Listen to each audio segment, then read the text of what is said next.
Hallo? Hvad mener du? Den fungerer fint. Bruh.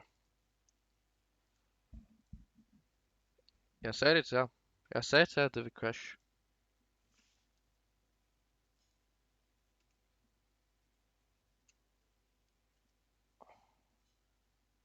Så og spiller fucking Fortnite med en 9000 kroners computer og jeg crasher. Er det virkelig den link, det Fortnite kommer til? Den sagde til mig, at der var problemer med DirectX 12 beta versionen. Jeg sidder og fucking spiller på performance mode. Jeg sidder og spiller på performance mode. Fuck this shit. Kom. Lad os se, om det overhovedet eller crasher. Textures skal være på high. Okay, ja. Lad mig lige genstarte Fortnite.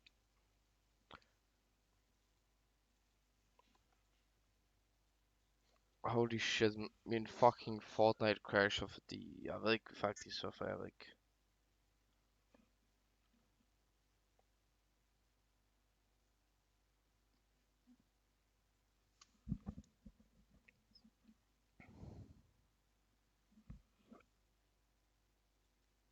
Guys, jeg siger det på forhånd, hvis den crasher igen, så orker jeg ikke at tænde den igen. Bare så I ved det, så det kommer til at være slukket til i morgen. Hvad så kommer på igen. Så lad os holde fingre for, at det ikke crasher. I told you long ago on your mom.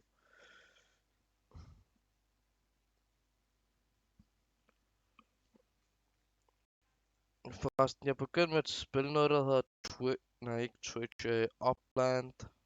Så hvis der er nogen, der kan finde ud af Upland, sådan ikke godt eller noget, bare man kan finde ud af det lidt, så hæt mig lige op, fordi jeg forstår ikke engang, hvordan jeg rejser til Danmark. Jeg ved ikke engang, hvordan jeg kommer til Danmark. Jeg har prøvet og jeg klikker, at den skal gå til airport, den går hjem. Den går fucking midt ind i Los Angeles. Nej, New York City. Den går bare midt ind i New York City. Og jeg står bare og glor, nå okay, fedt. Hvad skal du der? Ja, okay. Fedt.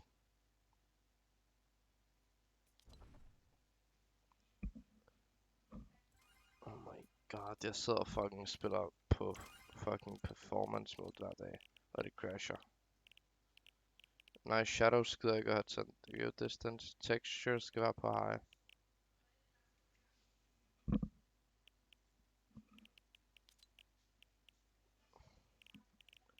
Ah.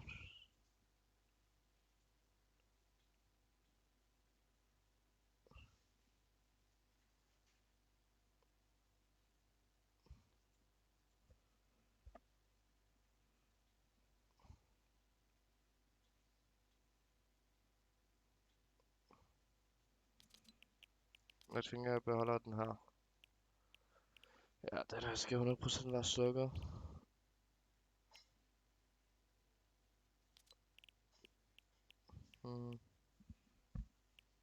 Nå, man skulle kunne lave, hvad er det der? Man skulle kunne teste, hvor hurtigt ens musræk er. Med det her to ting. Ray tracing. But can reduce performance, så det gider jeg ikke. Custom. Hvorfor kan jeg ikke? DLS must be disabled, hvad er det?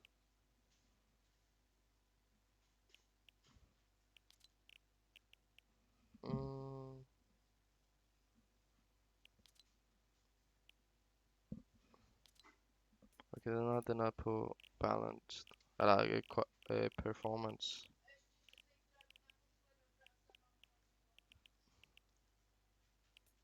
Okay.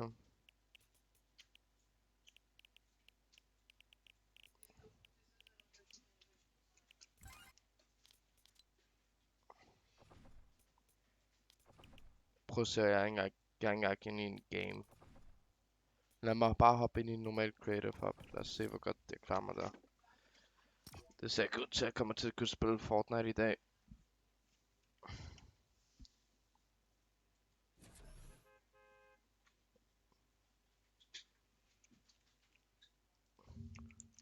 What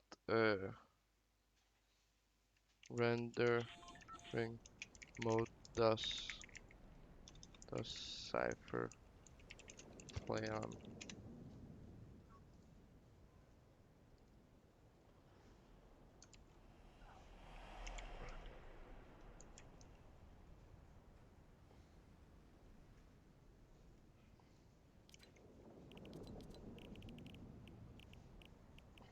Han har det så.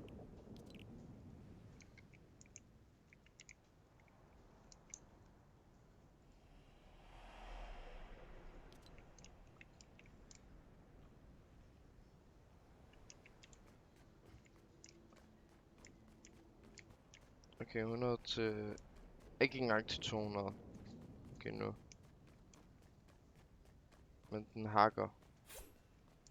Lad os hoppe ind i en boxfight. Det er en tilfældig boxfight. Jeg er ligeglad med fucking... Hvad fuck er det her for noget lort? Vis mig fucking hvor practice ting er sådan der blevet af. Der er noget. Jeg forstår ikke hvorfor den er her om bagved.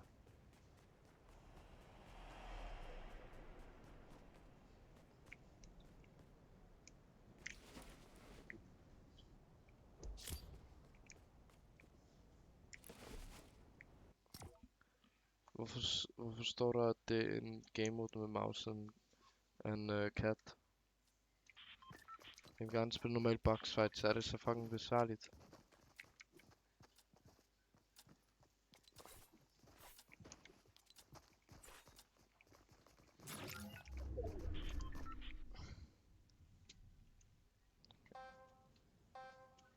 Shit, boxen er lille.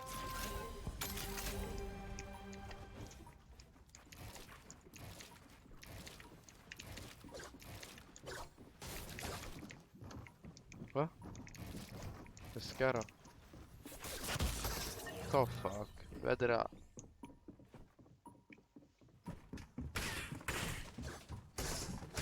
Hvad er det jeg sidder og spiller?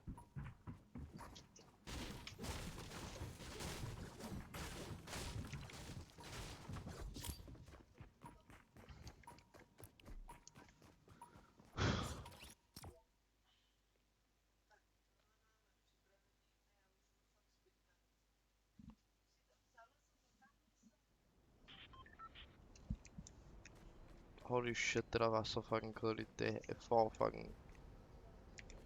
fucking første premiere for at være så fucking kedeligt som overhovedet muligt.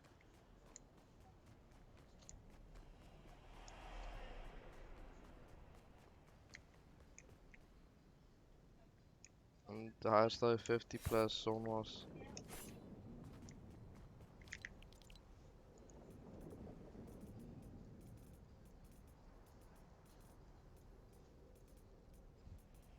Jeg har ikke engang 50 plads zone wars.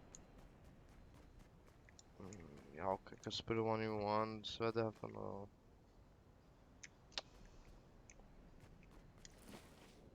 Jeg vil gerne op ind i 50 players zone wars. 50 players zone wars. Men jeg tror ikke folk spiller det med, det er det der problemet.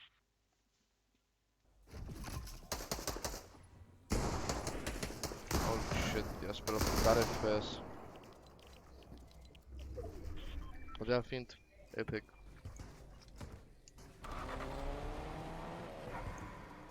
Den kan ikke engang være stabil på det her. Nu stopper jeg.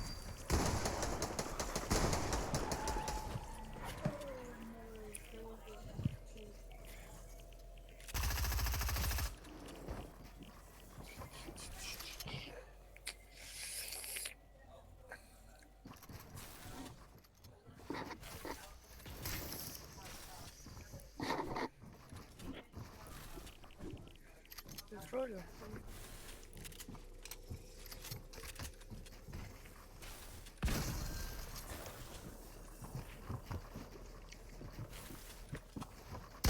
hvis jeg skal være ærlig, jeg sidder lidt over, var bare at slukke.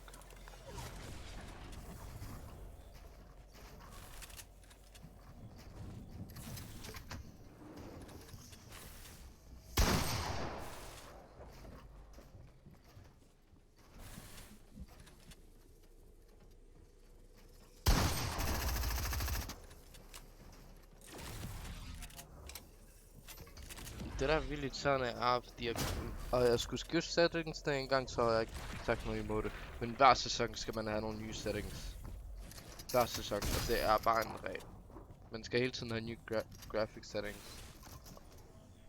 Og det har flere millioner dollars spil, har ikke engang en fucking har ikke engang en menu, hvor man kan klikke for at automatisere det. Hvis man klikker på automatisere, så vælger den et tilfældigt tal ud af 8. Og så giver den dig en specifik setting, som der står på en af de 8. Okay, lad os se gameplay. Ja, jeg hacker. Nice. Ja, det er meget fair.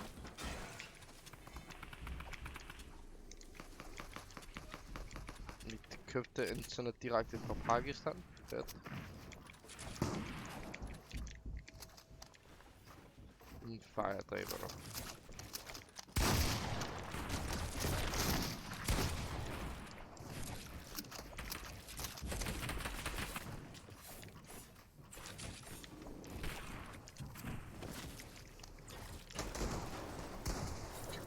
Hvordan fik han den?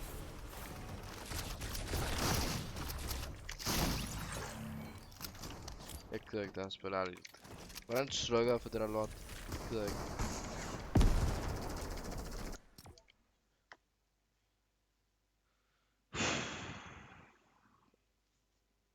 Der spiller meget stor headache. Skal jeg spille med fucking 25, er det fint. Så er det mindste stabil. Men ligesom jeg har ingen anelse hvad jeg laver. Jeg har censureret fucking skærmen sådan her. Fucking, jeg kommer til at blive reportet på Twitch for at se Pornhub. Hvad er det her? Hvorfor er det her over en setting? Men fuck, vi skruer noget så langt ned for den.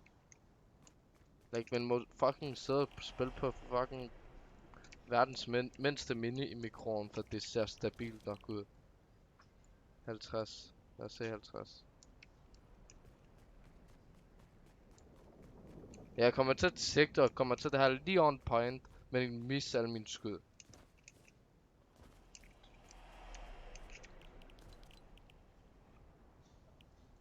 Så hvis jeg har den på max her, så gider den bare ikke. Men hvis vi lægger den her op. Huh? Der er sket noget. Det der, det ændrer meget faktisk.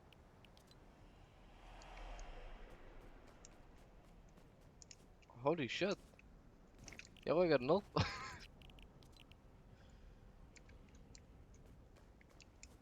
Lad os prøve at hoppe ind igen faktisk. Ikke i det der lort, ind i both fights. Auto destroys AFK button and it's pretty relaxing. Don't know about that if you're playing on my PC for now $9,000. Not even dollars. Fucking $400. Don't know about that.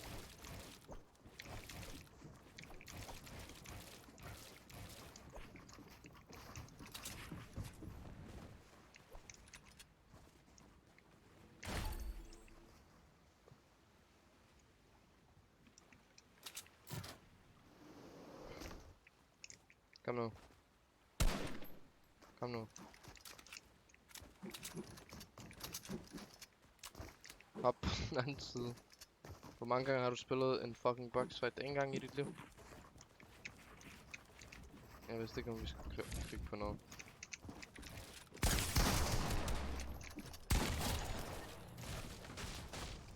Hvor lang tid var det, han sad og varmede op ham der? Makes autoplay visible. Ja, det er en god idé.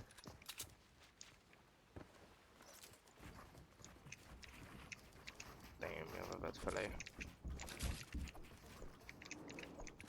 Hvor skal du hen dig? I det mindste bygger han op.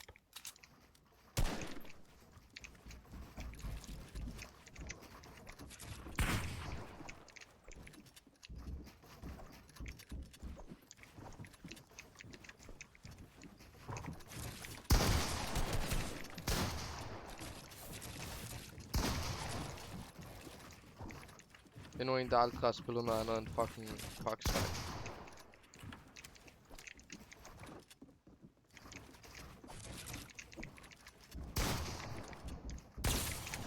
Uff. We get those toes. Er det ikke rigtigt? Morgen.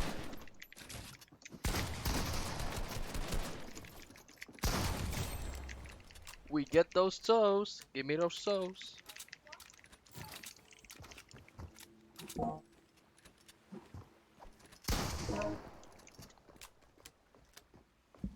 Så kom nu.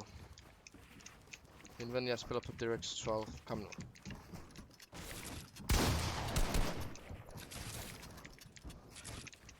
My guy had no clue what happened, and I don't have either.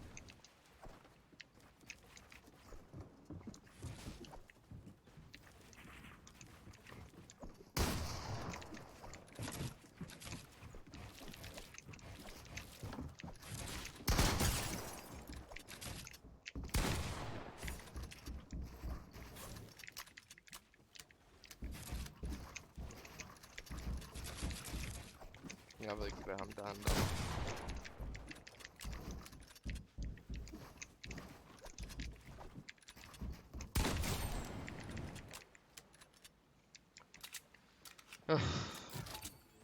Træner min ven. Jeg spiller på DirectX 12. Kom nu. Han byggede lidt for mig, kører. Nice. Han dækker den af. Men det... Jeg forstår ikke de der folk, der bare øver ingenting og ikke laver noget andet.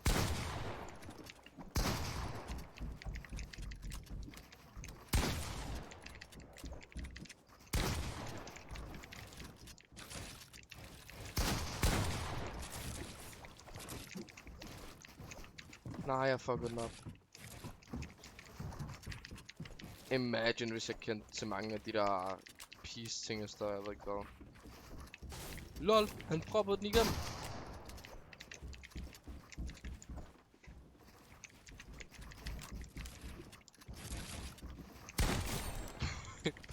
Hvorfor skal jeg overhovedet bygge? Min ven, hvad skal der? 4-0. Literally 4-0. Han prøver ikke engang, ja?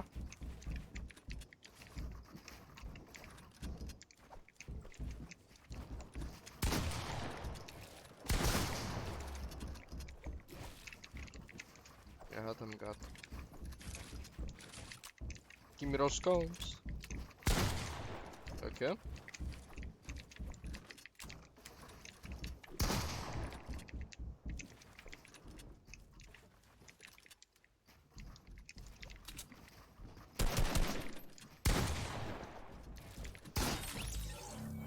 Han vandt hans første runde. Let's go. Jeg troede han ville danse lige. Men danser han over lige nu?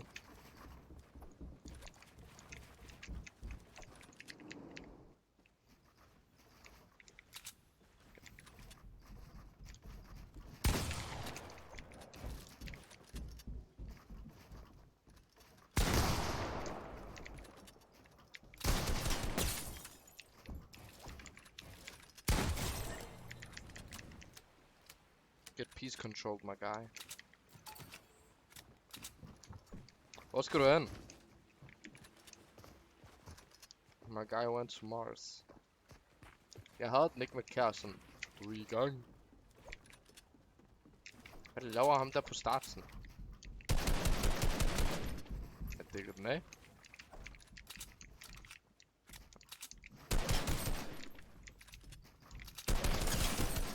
Kom nu!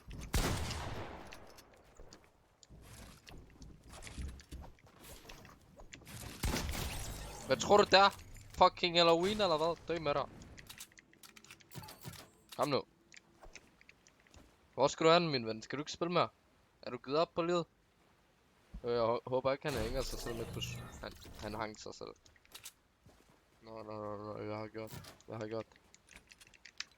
Jeg har fået en mand til at bygge selvmord.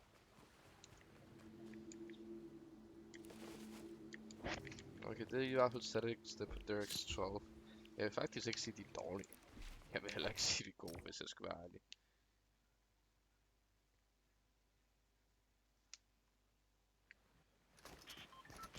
Hello, 2 sekunder, jeg skal lige have noget at drikke.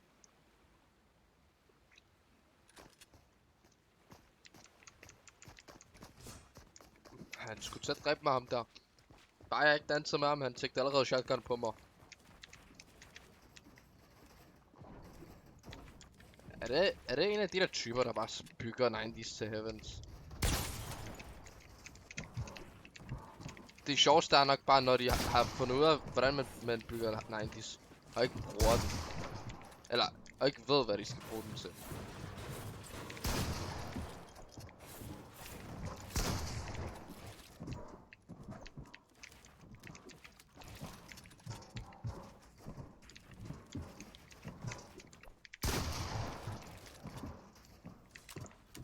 Jeg spiller bare boxfight, fuck det her lort. Hvorfor skal jeg stå og gå efter egen?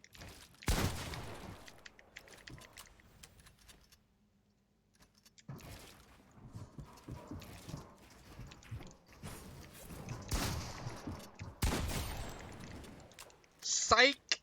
Allah! Hvad så? 1-0. What the fuck? Hop?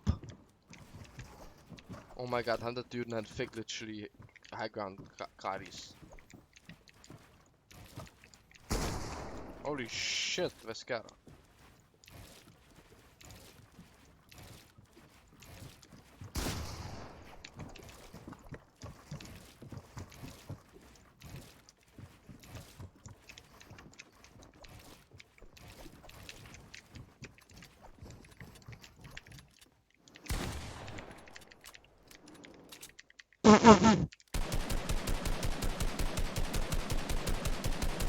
Jeg tror han er hoppet ned på et heal. Eller nej, vi er ikke...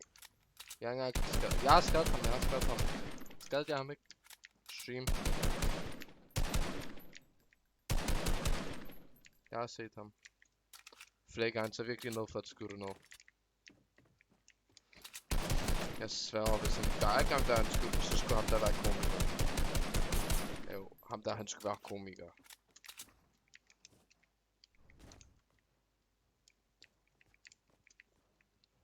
Måske ikke.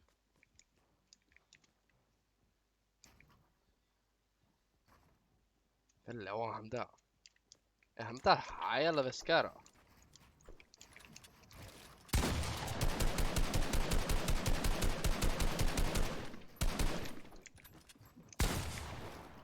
Det er bare for at skræmme. Slap af, min ven. Ej, for fuck's sake. Min ven, hvor er du henne? Skal vi...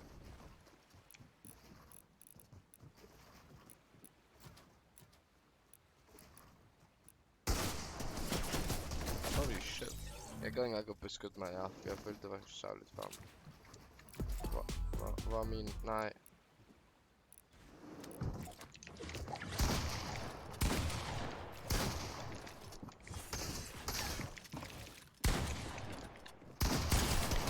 Boxed like a shit. Jeg boxer om ingen goblin, hvad er de med?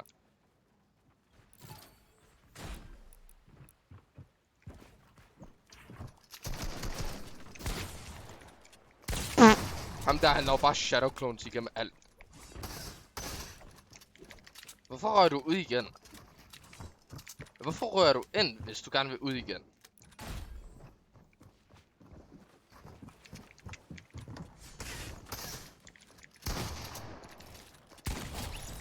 Hvad laver ham der?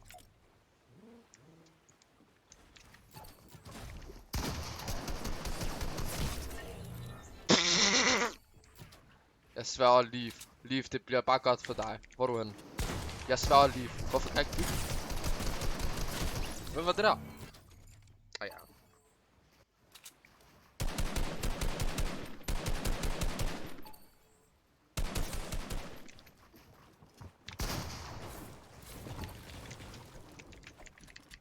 Så kom nu an.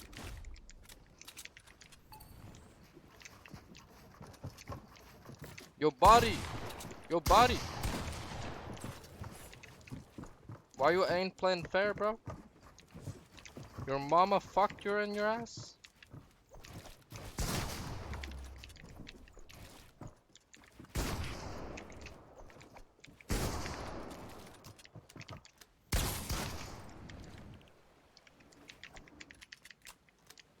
Kom nu, hop ned. Kan du skyde mig, bro?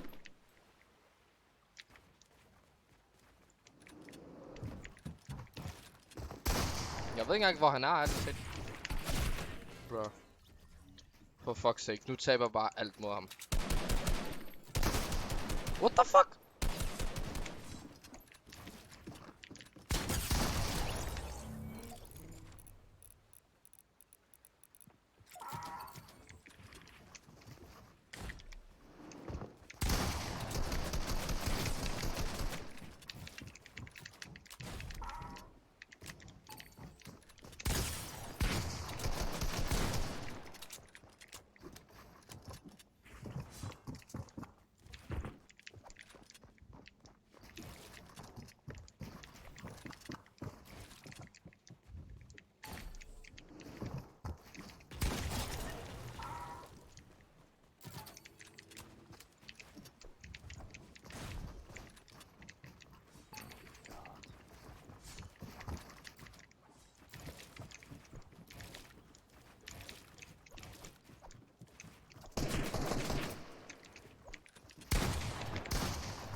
At this point, it's not even funny. It's sad. This is sad. I'm bullying. I bullying this guy. He's trash. Jeg kan godt lide at føre tone eller sådan noget. Jeg gad godt grine af ham, eller give ham ting, de havde, så jeg tænkte bare, jeg gav ham bare facepalm, fordi jeg tænkte, bruh, hvad er det han laver? Og så var jeg blevet sur over det, bare løbet rundt og prøvede at skyde mig. Like. Jeg ved godt, jeg er god, ikke? Men chill. Det er en god idé. Det er en god idé.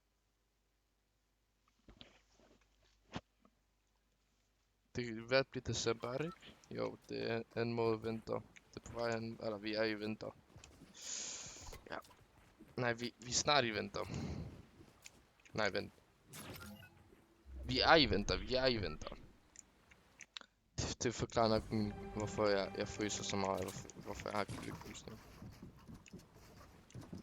Hvad fuck er dit problem? Byg. Vi skal jo lægge kone ovenpå ham.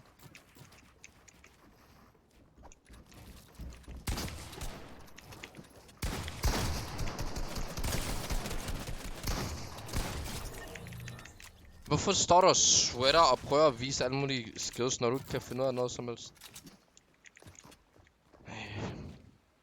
Vis det nu. Vis mig, hvad du kan finde ud af. Jeg skal nok tage imod det sidste som... Det du så ikke med, at du blinkede, da det hele skete. Oh my god, fucking grappler user.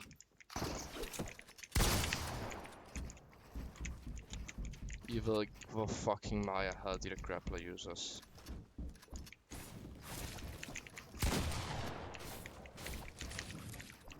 Han kan ikke engang finde ud af at putte fucking kone oven på os. Jeg så skudt ned. Jeg lige var. Hvor er ham der fucking mongolblad af? Han grappler op igen.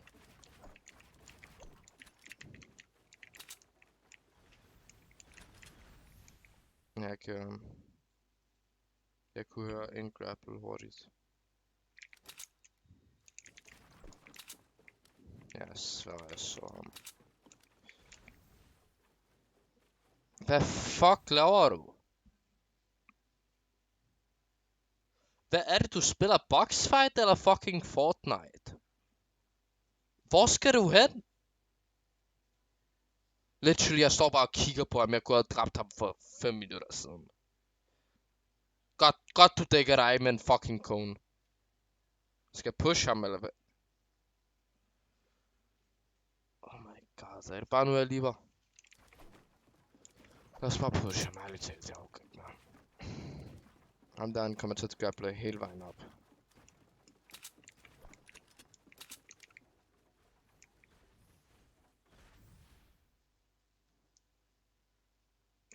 Sikkert en fucking 3-årig barn, der bare spiller tiden.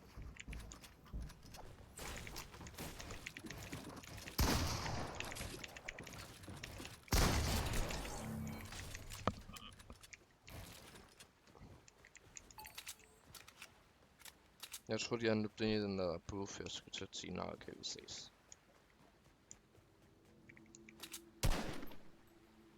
Jeg sværger at dræbe ham bare. Skal han se, at jeg står her? Kom nu. Ja tak. Ja tak, kom nu. For fuck's sake. Det er så hårdt at spille der mod folk. Like, jeg er ved at kollapse af fucking depression af hvor dårlige folk er. Det er den punkt, de fucking er nået til. Jeg er fucking skræmt for ikke at gå sort på en person. Ikke engang sort, bare for at spille mig selv. Person, han hørte bare, han klikker bare tab på, nej vent, cancel. Han joinede bare og så det der, it's EXO. Og så det der stjerne, så tænkte jeg, nope. Ham gider sgu ikke at spille imod. Du... Kom nu.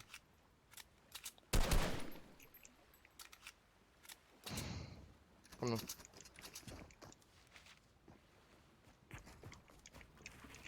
Han har sikkert ikke flere batterier i sin controller.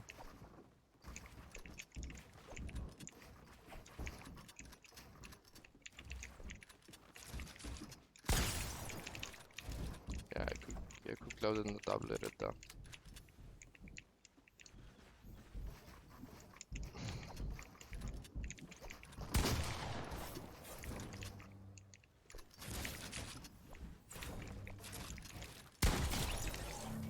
Hans reflekser er ikke engang gode.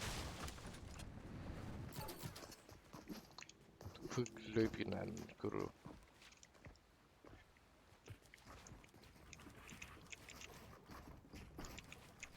Oh my god.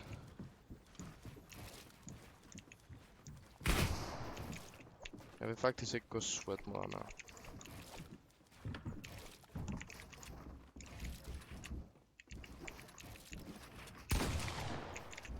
Jeg ved faktisk ikke, hvorfor jeg gjorde det. Jeg synes bare, det var unikt.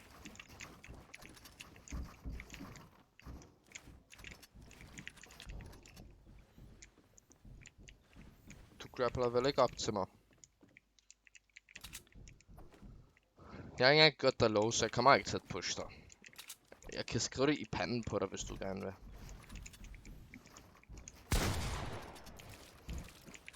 Så lader jeg falde.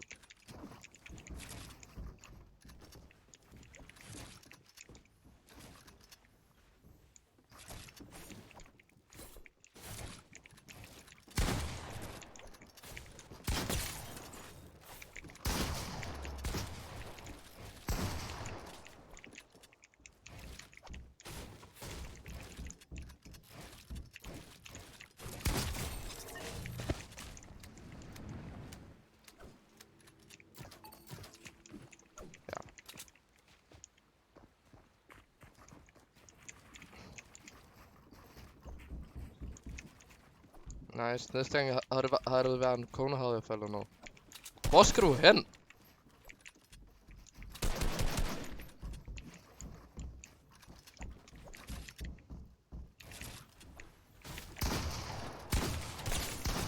Tror du, jeg er en fugl, eller hvad sker der? Kom nu.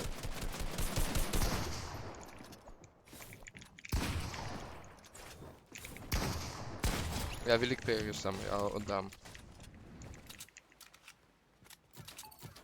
Jeg vil gerne have det noget så fint nok.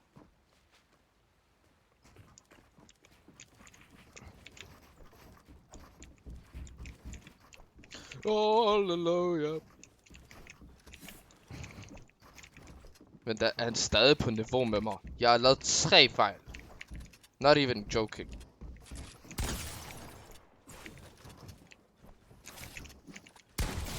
Det var godt dækket af, men jeg forstår ikke, hvad han lavede efter det.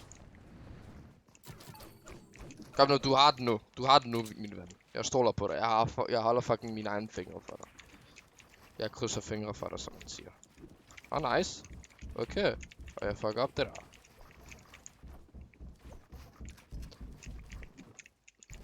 Jeg har ikke en shotgun fra mig, eller hvad der. Yo, not even hit. Lige ovenpå. Det var engang lige ovenpå. Bare tag den anden. Meget akavet. What the fuck?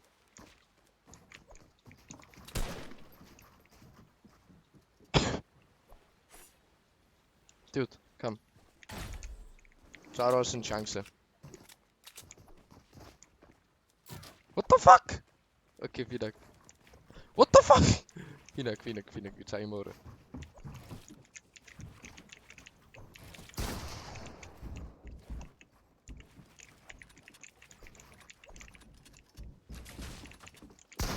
Jo, jeg faldt lige i hovedet på ham.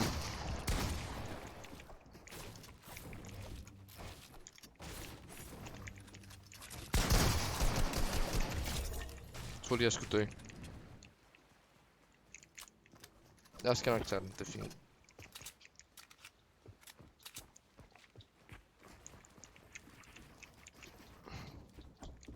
Hvorfor spiller jeg stadig imod ham?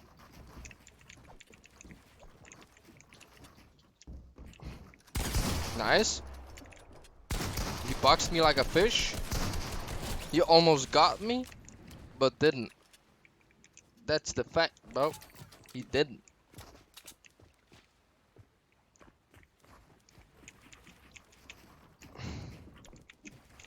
Oh my god, jeg fucker rimelig meget op her ved de her nu. Her på sådan. He got juked by the best.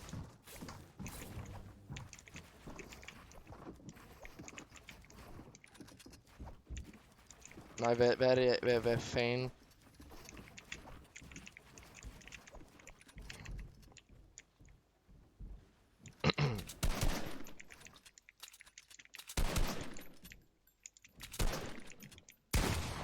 Fuck.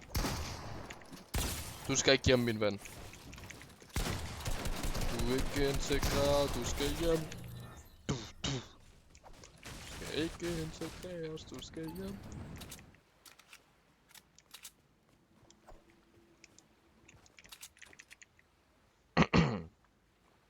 Ja. Lad mig lige prøve igen.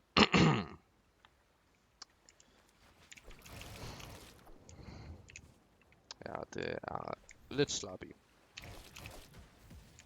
Måske vi kan også prøve Derek's. Vent. Ja, Derek's 11. Du skal ikke integreres, du skal hjem. Du skal ikke integreres, du skal hjem. Hvor skal du hen? Hjem? Jeg skal være komiker. Like, jeg pusher bare igennem. Fordi personen kender ikke min spilstil, så det kommer til at være nærmest umuligt at genfarme, at jeg pusher hjem. Yo! Let's go! Jeg skal ikke integreres, jeg skal hjem. Let's go, my guy. Så han lige. Han er derovre. Han ligner gulvet herovre. Kom så, du skal vende en til. Du skal komme op på 7, ligesom jeg har.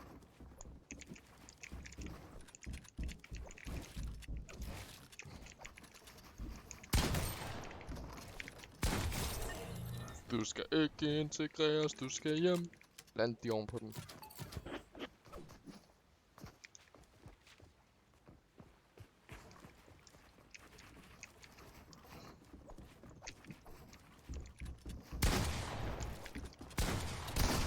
Yo!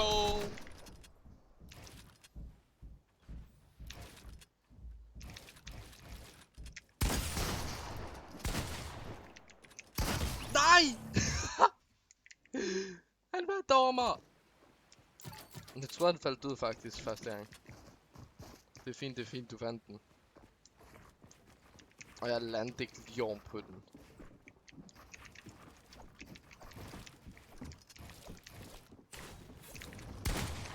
Kom nu. Han er blevet bokset som en fisk. Du skal bevise det overfor ham, at han skal... Fuck! Alligevel! My guy, what the fuck? Jeg skulle træne box. Jeg skulle træne box like a fish på, hvad sker der? Fordi han lavede den der på mig. Og så skulle jeg lave det der. Okay. Det fik jeg også godt, ikke, men... Det var ikke lige så satisfying. Fordi han fik lagt en trappe imellem os. Du skal ikke integreres, du skal hjem. Du skal ikke integreres, du skal hjem. Hjem til din far og din mor. Du skal ikke engang spørge, hvorfor de er så store i rumpen.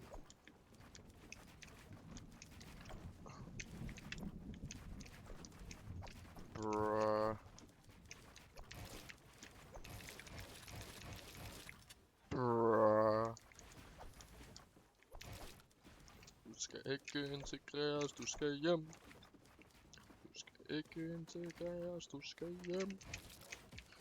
Okay. Jeg kan huske faktisk sådan, man plejer at lave de her 90's. Det var åbenbart for svært at lave det her. Hvad er det jo? Det her. Men man skulle også gå ned. Man skulle huske at gå ned, fordi uden det var det forkert. Wait, jeg fucker op. Bruh. Hvordan var det nu? Jeg har allerede glemt den. Okay, holy shit. Især en pro-life, de her. Holy shit. Lol, okay, det er blæret. Bleven.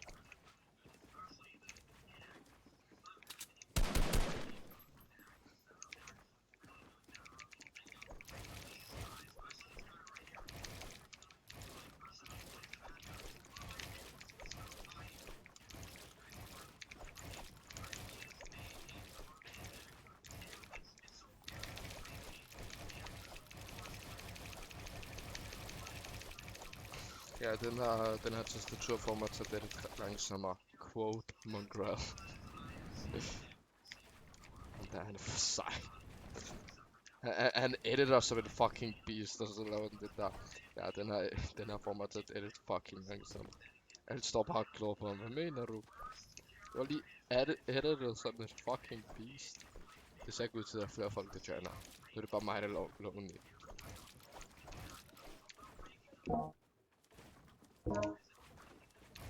De skal ikke integreres, de skal hjem. Så er det der teleport, jeg lavede. Og så fløj jeg hjem. Makes other player visible. Ja, jeg troede, det var invisible, fordi der var det der kryds over mig. Og jeg allerede kan se den i forvejen, men det er fint, hvis det er ret usynligt, så er det også rimelig rart. Hvem vil se på sin opponents, hvad er det der, skin? Ærligt. Jeg vil hellere se, hvad det der builds løb rundt. Lad os lige prøve at spille en invisible mod en. Ham her, han skal ikke integreres, han skal hjem. Jeg er herovre. Jo, er du fucking skæv i hovedet, eller hvad sker der? Hvor er du henne? Ja, ødelæg det lige efter dig, ikke? Fucking bygger i 30 år, så efter så ødelægger han det engang efter sig. Lol, det var mig selv, der placerede den der over mig. Okay. Nej, lige nu, jeg prøver ikke at sætte nogen specielt træk eller sådan. Jeg spiller virkelig basic lige nu. Det er fint, bare trække det op. Jo, spiser du pik?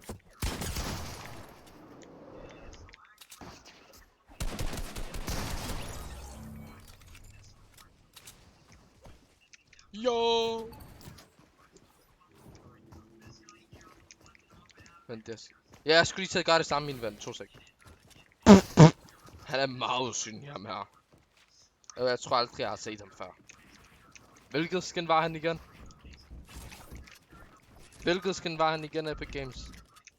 Eller faktisk ham, der har lavet den her map, fordi Epic gik godt for creative maps.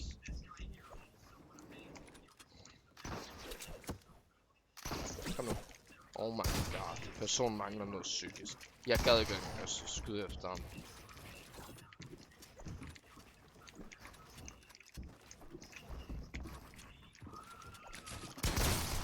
Du skal ikke integreres, du skal hjem.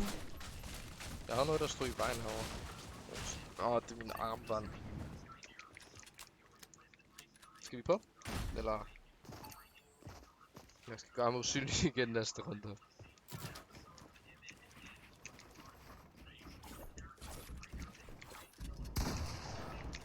Jeg skød ikke engang.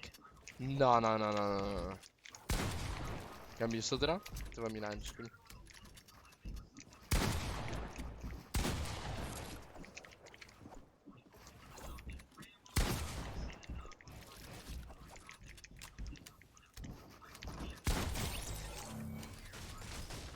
Hvad? Skød jeg? Ramte jeg ham?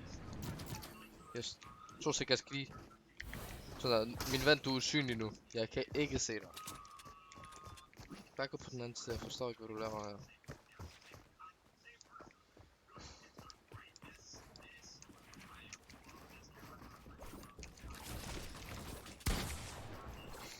Jeg kan godt lide, at han bare hoppede igennem den. Han prøvede fucking op igennem en trap.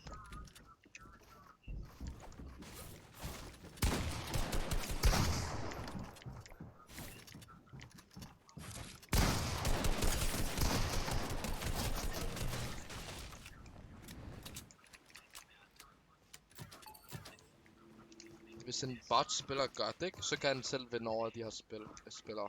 Bare han kan finde ud af at bygge lidt, ligesom 90's og lidt basics, så kan han selv vinde over de her spillere.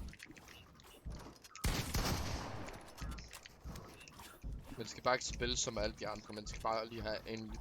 Man skal bare lige spille lidt anderledes.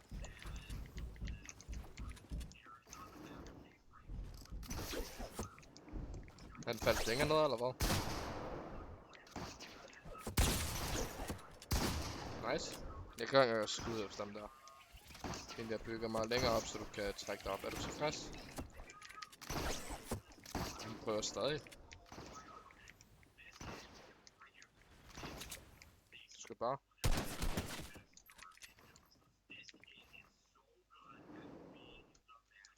Jeg svær at falde derned igen. Bare skyd den ned, ærligt talt. Bare min ven, hvor du hen? Bare skyd den ned.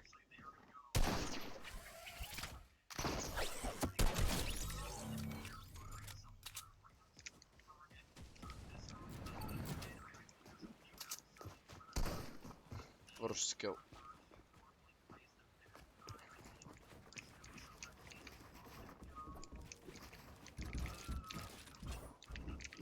Literally go play on us niggas bare.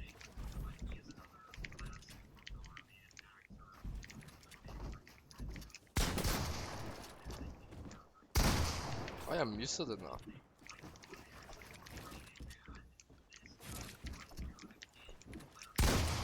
Jeg missede. Hvad sker der? Jeg missede 2.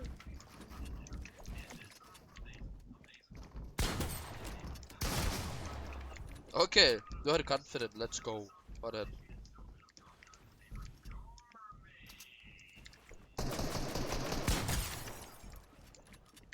Not even kidding.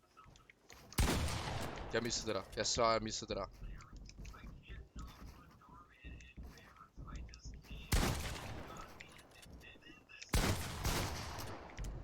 Come here, boy!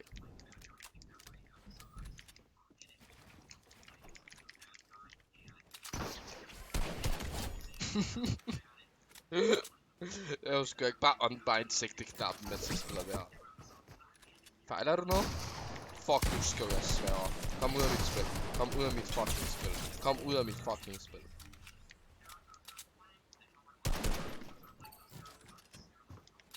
Fuck det, bare... Det er fint, jeg accepterer det, at du missede. Fint nok. Bare gå tilbage.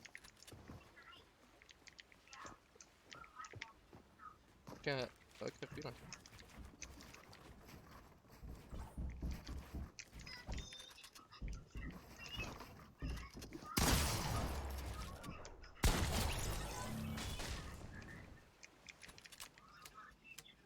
Den kastede mig bare tilbage til der, hvor jeg spawner.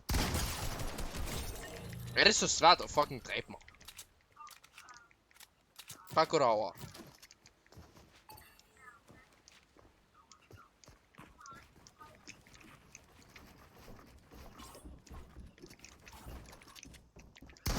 Okay, ja, jeg gad ikke at skyde, fordi jeg er det bedste, jeg ville misse. Han hoppede der.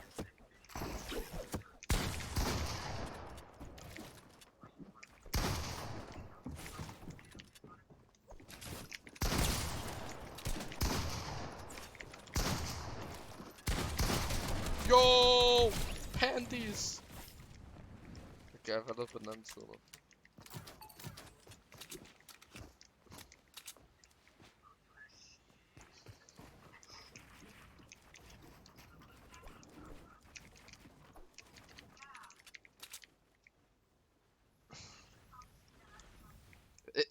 De mente det seriøst med, at personen ville blive usynlig efter jeg klikker på den der knap. Nå, han var her. Nå, ligegyldigt. Jeg troede, jeg havde et spell til at forsat.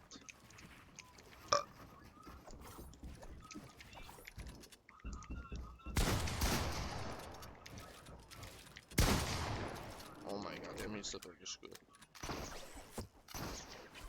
Fint nok, bare swing derop, det er fint. Jeg giver dig lige en chance for at bygge præcis. Fordi jeg kunne have givet dig sådan et nasty shot, det der. Som I kan se, jeg spiller meget basic. Der er intet af jer, der er ingen af jer, der ikke kan sige, at de ikke kan finde ud af det her. Fuck, jeg fuck op!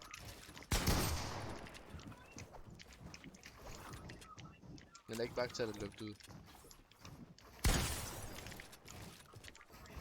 Hvor skal du hen, mit ven? Jeg skulle dræbe dig.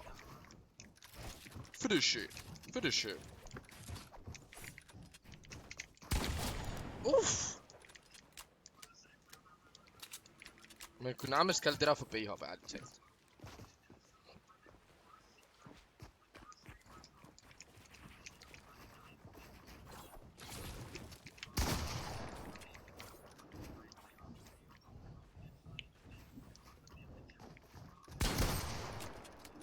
Nu er jeg sigtet engang. Jeg kan bare give op på fucking at sigte.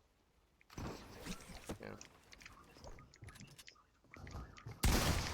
Okay. Jeg har råbt for en gang støtte. Og hopper han lige op, prøver at skyde og falde ned igen.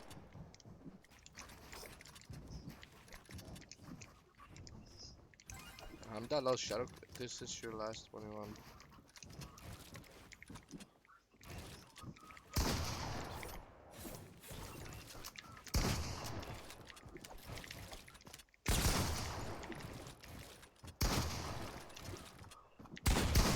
Uff! Okay.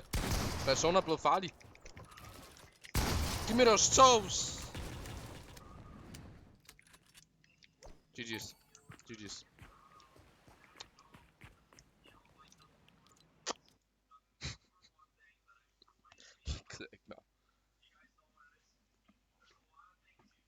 Jeg tænker, folk i skolen var nok med mobfolk. Ikke også i Fortnite. Ikke også i Fortnite. Lad os prøve en solo. Lad os prøve en squat fill.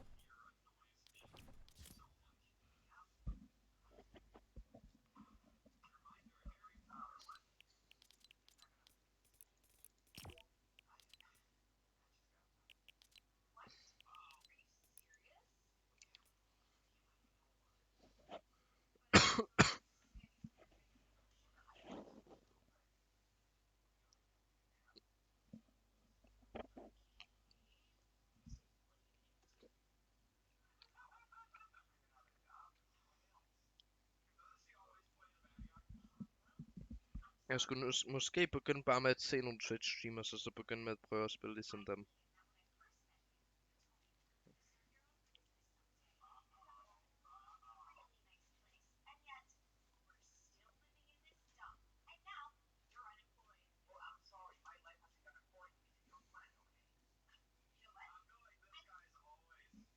Jo, imens jeg spiller squats, så tænker jeg bare, Det var fed squats, ikke?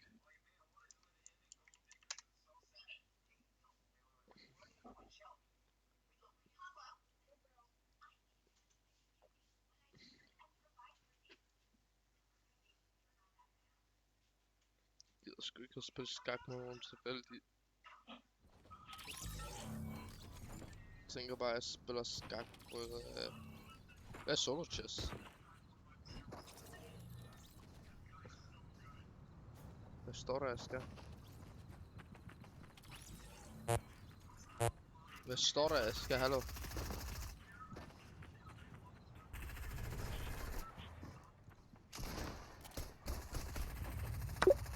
Oh, okay.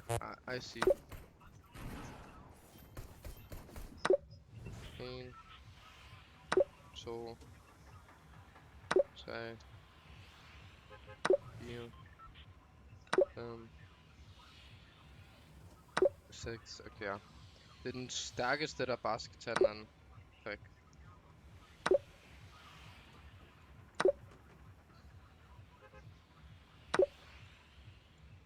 De kalder mig Nico Skiller. Oh my god. Og jeg sidder og spiller på en fucking kopimaskine.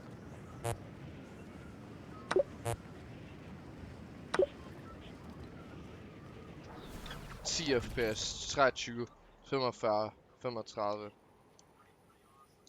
For fuck's sake, jeg sidder og spiller på en fucking mikron med de der små knapper på en mikron. Og jeg vil gerne hoppe ind i arena, før jeg starter. Eller, jeg vil gerne hoppe ind i arena og spille det. Lol, ikke med det her.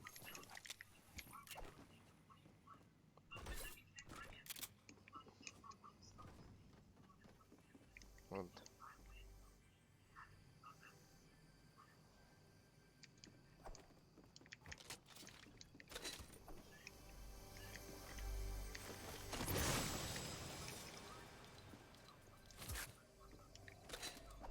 A wise man once said, skadoosh.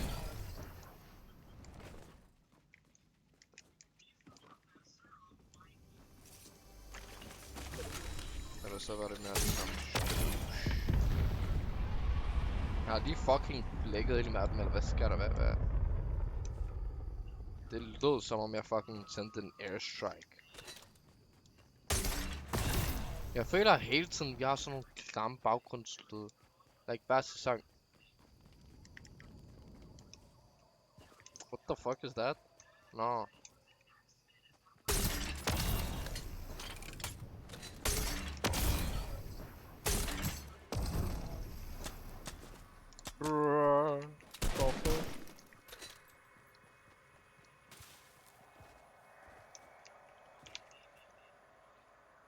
Jeg vil lade outrun på løb. Jeg sidder og spiller skak, jeg har ikke tid til det der lort. Jeg var så tæt på fucking op der.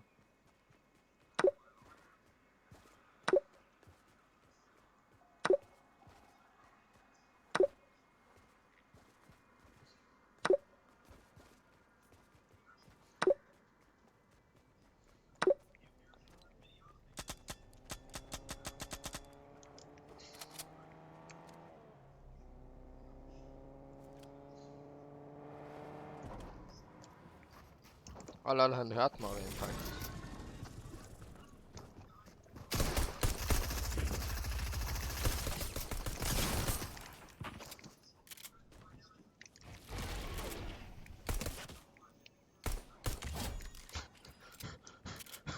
Give me that shit! I own that shit, you know?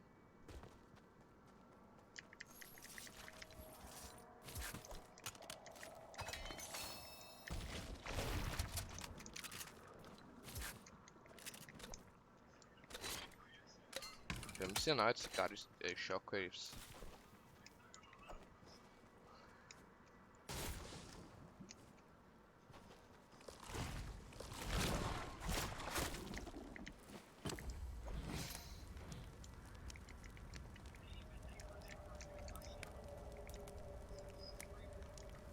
And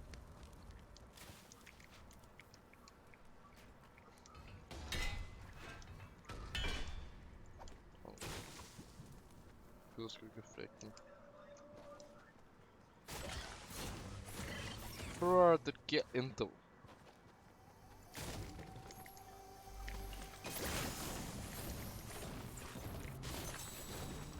Der var en hund, der døde der.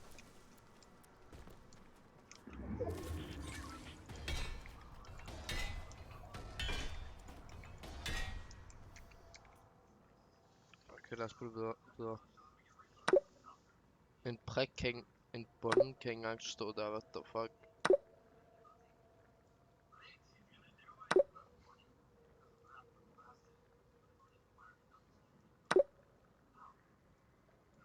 Så om jeg taber der lort.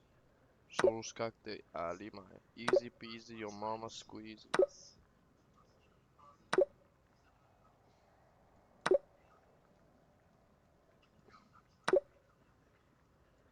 Her er en kill death ratio, for så har jeg fucking 20.000 dræbte og 0 deaths.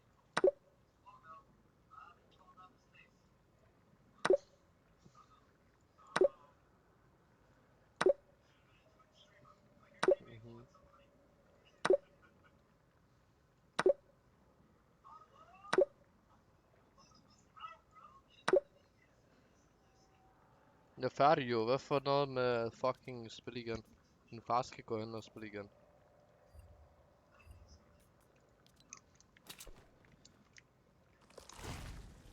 Kan den her... Den her kan... Shockwave function kan encounter de her, men kan den her... Jeg ved det ikke, jeg tænder for visual sound effect. Eller nej, ikke ej. Jeg venter bare til at høre nogen svømme forbi.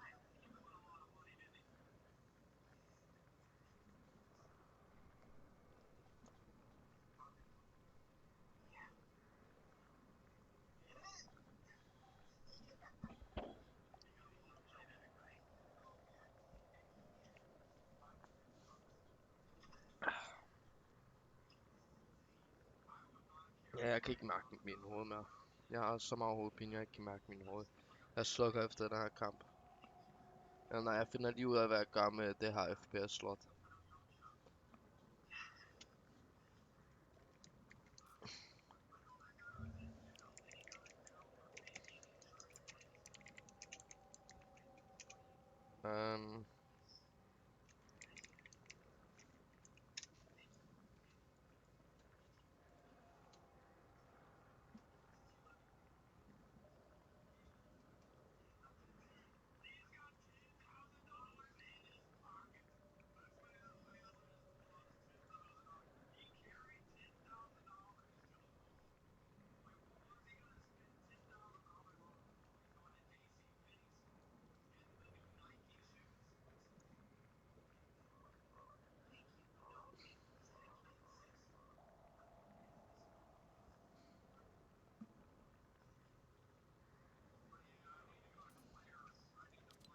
Jeg føler bare, at alle skulle sidde og spille på performance mode.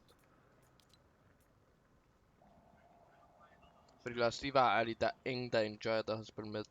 Prøv at se, der er en UFO, så løber de bare videre. Bare ikke engang sådan seriøst, men de har bare den der controller movement på. Men jeg kan ikke engang simulere den, fordi jeg har shift til noget andet. Jeg har jo overhovedet shift til.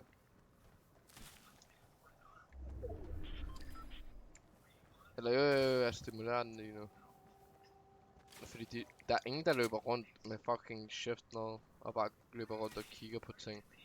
Og der stod til det tager os. Der stod din mors fucking fede patter.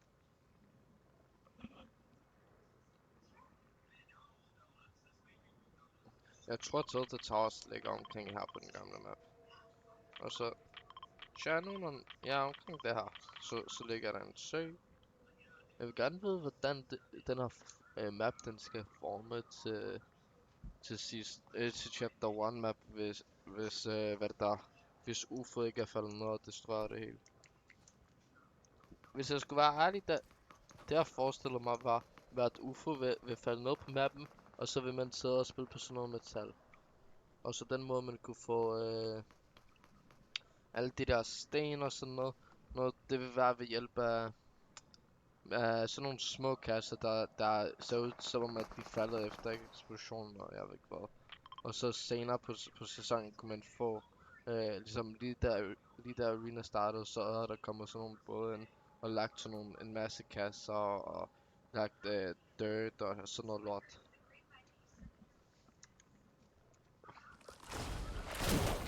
Holy shit! It doesn't bench! But I drink it. Adios, my bambinos.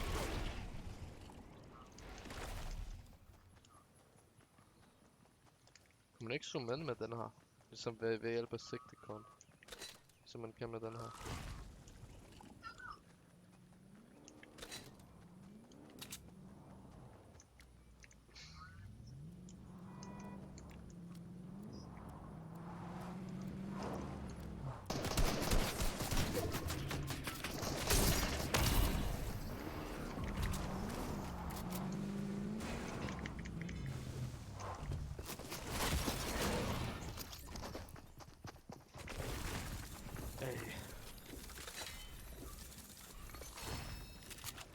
Oh, okay. Vi spiller squats. Fuck mig, vi spiller squats.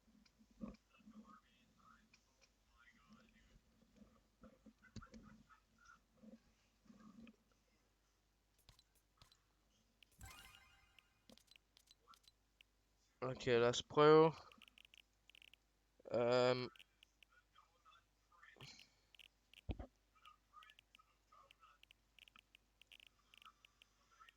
Lad os prøve. Ikke performance mode, men rendering mode. Det der DirectX 11. Om det stadig er bedre end DirectX 12. Fordi hvis det er, så kan jeg godt spille på DirectX 11. Og selvfølgelig hvis det er meget bedre, ikke lidt.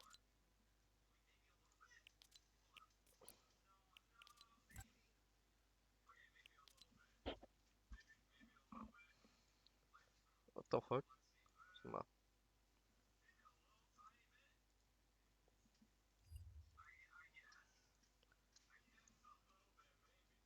Hands off. GLZ. Also Flexi. Mantis. Freddy. Jonas? How the fuck is he online? Han er fucking ud. Han er på lejetur, hvad sker der? Han er på lejetur med sin fucking... What the fuck? Han er på lejetur med sin fucking hvad er det også? Klasse. Det er derfor Mo ikke er på. Jeg ved... De fik ikke fortalt mig, hvor de rejste hen, men jeg ved godt, hvor de rejste hen. Fordi hele deres klasse rejste derned, og da jeg var ude og tjekke noget sådan på Snap Maps, så jeg bare hvad det der 2 eller 3 personer stod dernede, så var jeg sådan, åh.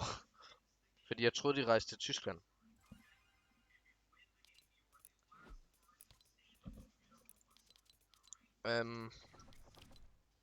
Ja, det er også ikke særlig stabilt, du. Jeg tænker, vi spiller Nightfare, efter vi har fået fikset den her problem. Vi har ikke brug for at slukke. Vi kan slukke i morgen. Jeg sidder og ser Hunter x Hunter, det er så fucking grineren. Nå jo, og jeg ved godt, jeg sagde i den her stream, men den her stream skulle ske i går, og jeg skulle spille Minecraft på den. Så det næste stream omkring Minecraft kommer til at være i morgen. Kommer også til at spille Fortnite og CSGO. Ja, der kommer til at være en potentiale for, at jeg også spiller dem. Højst sandsynligt. Men min main fokus kommer til at være på mig der fighter The Ender Dragon. Fordi, du ved, mig og ham, vi har været lidt op og stået sig på det sidste. Han dræbte mig ved min første hardcore map. Eller world. Så nu er jeg sådan lidt i gang med min anden. A little bit of weed, a little bit of that. Okay, lad os se, hvor godt eller dårligt det er.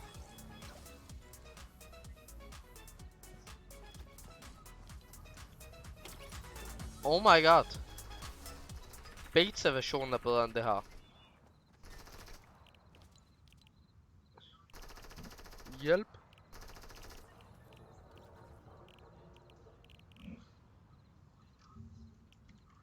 What? Graphic card to use when playing Fortnite. Rendering mode direct 11. That's 12 faktiskt. The V11, don't save. The version 11.20 patch adds support for Microsoft blah blah blah blah blah. So players will be able to choose if you want to run the game on DirectX 11 or 12. Modern GPU support DirectX 12. So if you're running NVIDIA GTX 60 series or AMD Radeon HD 7000, vilket gør en you should be good to go. Okay, din fars vise. Fuck, det har set grimt ud. Oh my god, performance er fucking legend i forhold til der. Hvad er det, jeg spiller? På alt det, det ligner Roblox. Det her ligner ikke engang Fortnite mere. Holy shit. What graphic do you need? NVIDIA. Oh. RTX, hvad er det 30 series. And GeForce RTX.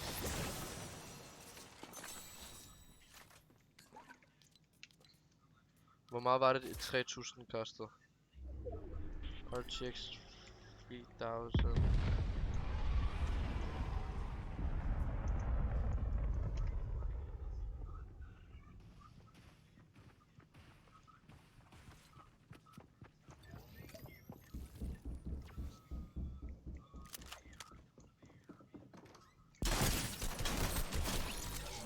Lol.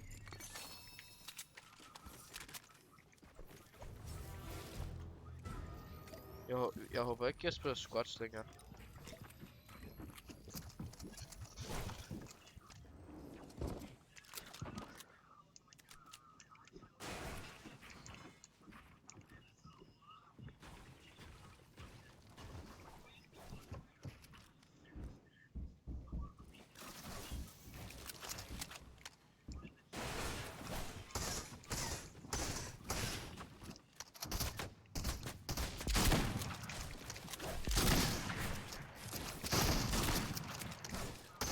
Holy shit.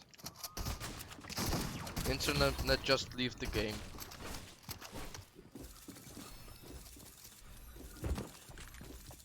My internet just left the game. Rep. RTX 3070.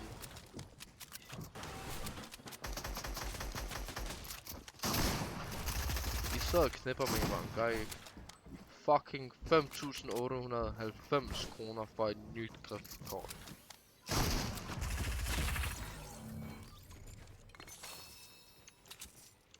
Cheapest.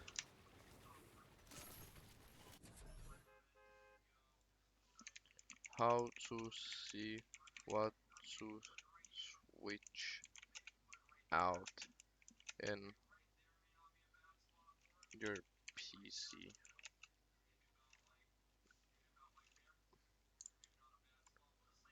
How to see what hardware to switch out, to change, to get higher performance.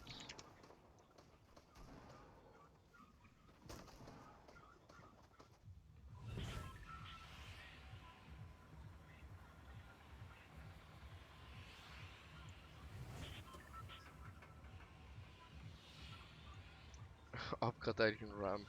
Stop the cap.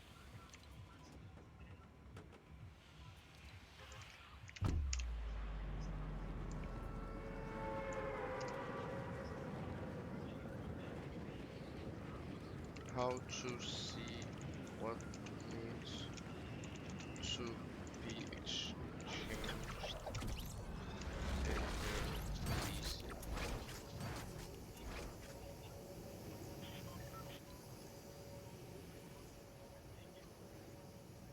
Uff. Nå, jeg skulle ikke engang lande hotspots. Jeg skulle bare lande et random sted og kan lande der.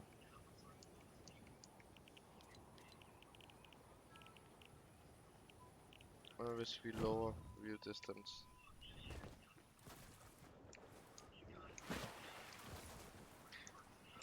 Death just committed suicide. What? Er der ikke en, der hedder Death?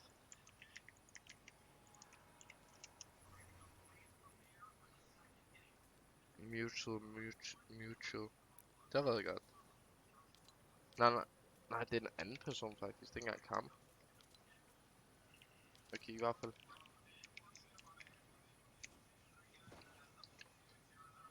Hvis vi kigger op, så går det selvfølgelig op.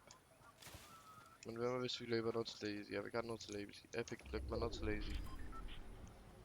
En anden epic staff member, der kan kaste mig ned til det. Og jeg kan fyre i raketter af, eller er det nukes, eller hvad fuck sker der?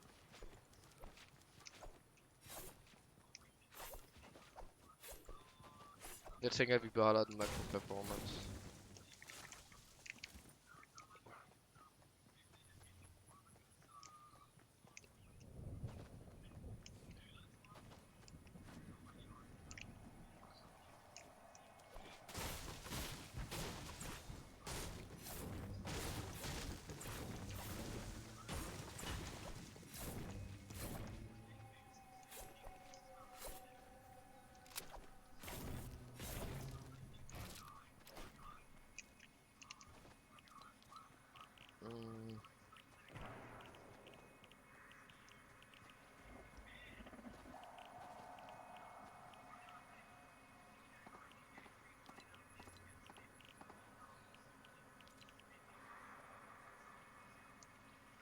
Oh shit, jeg troede mit spil crashede der.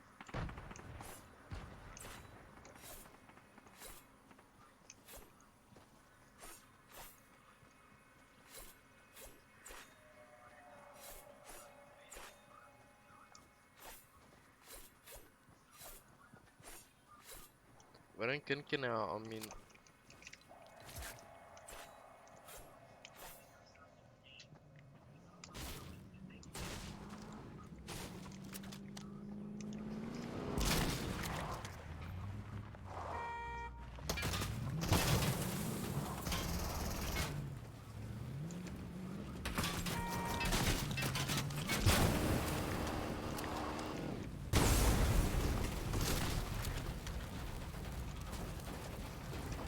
Sucks, am I right?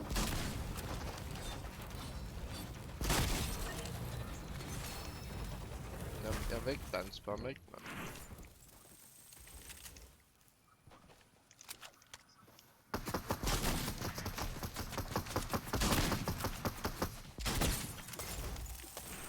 Og din mor er en ravhold.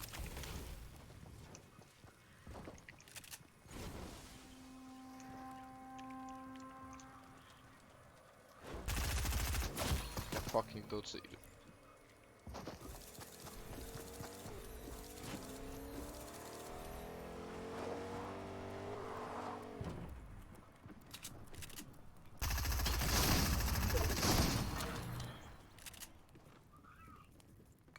Jeg ved ikke engang hvad jeg skal gøre, men jeg skal op ind i mit game.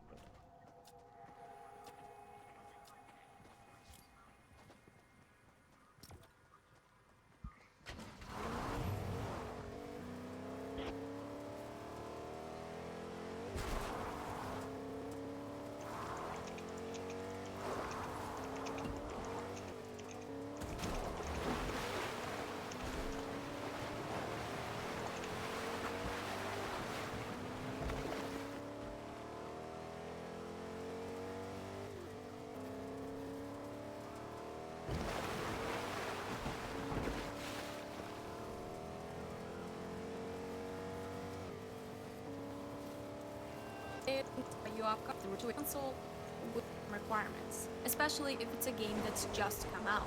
If a game is being released on the PC, it's going to have to list the official system requirements needed to run it properly. This usually comes in two forms: the minimum system requirements and the recommended system requirements. Those official requirements list several key specs that your PC needs to meet or exceed to run the game. They include the CPU, GPU, RAM, storage capacity, as well as some other software requirements like the supported operating systems and DirectX versions. Now, the thing that really grinds our gears about these official requirements is that there is no standard which developers need to adhere to when listing them.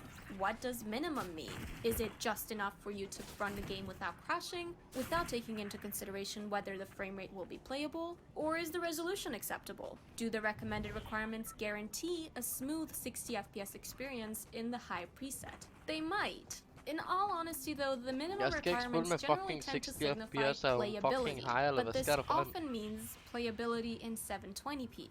Sometimes the resolution is stated, sometimes it isn't. But enough about that. There will always be games that serve as the exception to the rule, but Hvad fuck er det der med exceptions to the rule? Er vi laver hun fucking i Danmark eller hvad? Der er intet andet end exceptions to the rule. Og det ser fucking sejt ud faktisk.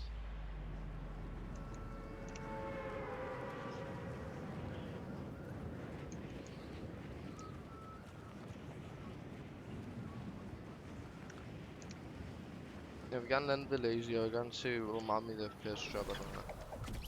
Når jeg kigger væk. Plus vi har boblen, så det forstærker det lidt, men boblen kommer til at være her hele sæsonen.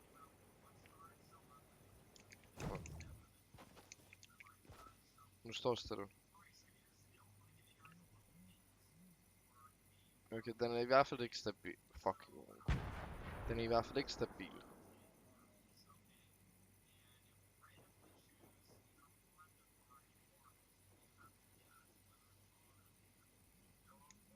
Okay, der er det ikke muligt at spille, hvis jeg lander lazy.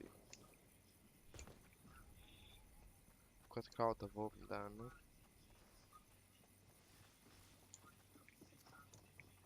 Han har en fucking shotgun. Hvad er det, vi taler om hele dagen? Hvilken ting kan vi ikke få fat på?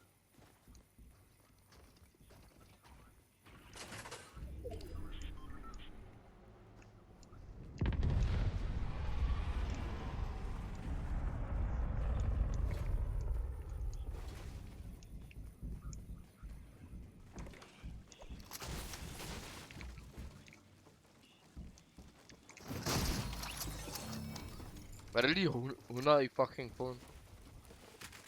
Jeg svær det var. My guy just reached another level of impossibilities.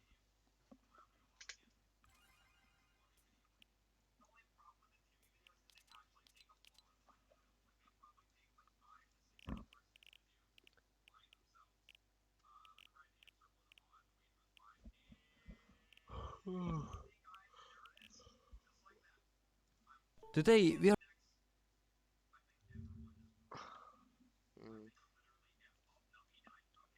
How to change fuck var det jeg vil gerne vide. How to see your input or delay. And yeah guys, since lately tons of people ask me how I actually enabled this graph on the top left side of my screen, which actually shows me how much input delay I'm currently having on Fortnite. I will show you now in a quick tutorial how you can enable this feature. It's super easy guys, it will not take long, and if you enjoyed this video, delay, drivers, QSQ, I don't even know what that is, the GPU input delay. Okay, let's get straight into this topic. And yeah guys, as you can see, we're right now here in game, and if you take a look at the top left side of your screen, you can actually see that I can see my whole entire input delay here. We've got the game input delay, render input delay, drivers, QSQ here in game, and if you take a look at the Hvor kommer fucking de der lyds fra? top left side of your screen, you can actually see that I can see my... Hvad er det her lort?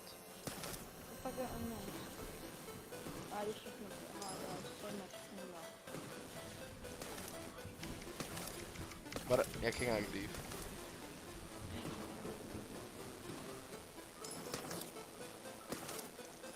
I swear to God, this game is ass. Jeg kan ikke engang skifte til PS4. My whole entire input delay here. we've got the game input delay, render input delay, drivers.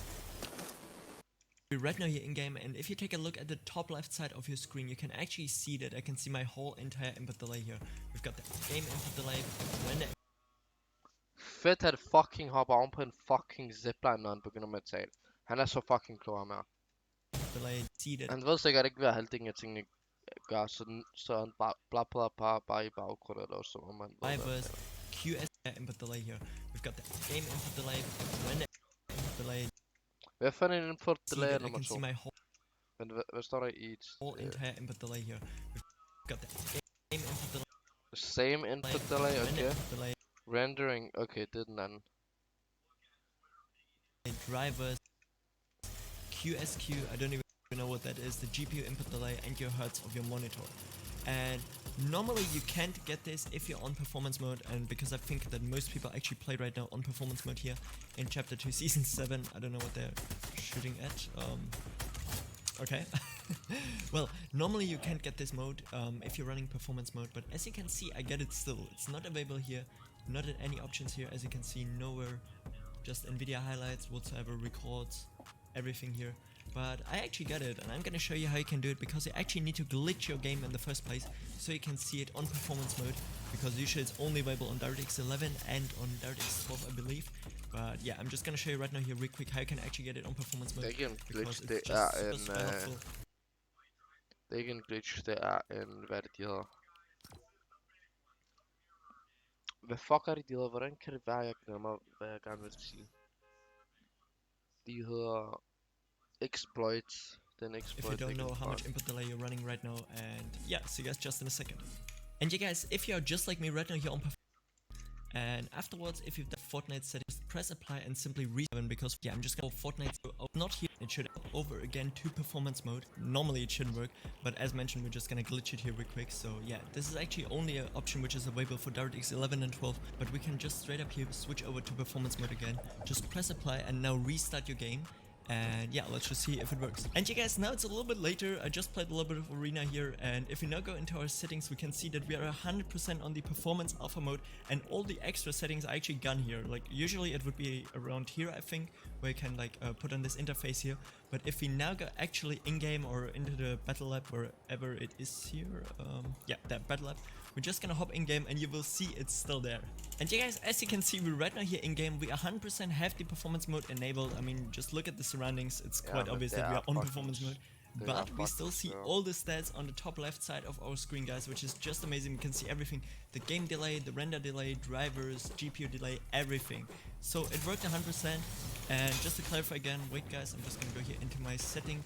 As you can see, we are 100% on the alpha performance mode, and yeah, this is the easiest way how you can glitch this, because usually it should be only available on DirectX 11 or 12, I think, as well.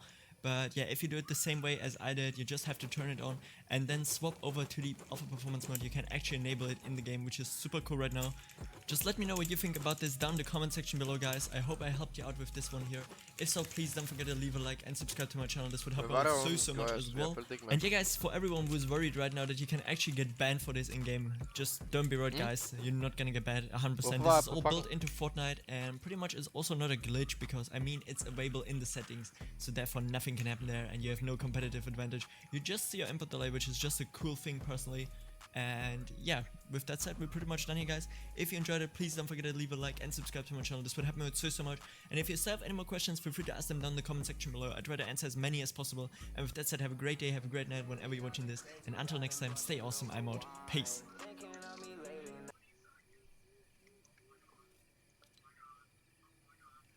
Okay, jeg har 4 millisekunder. Nej.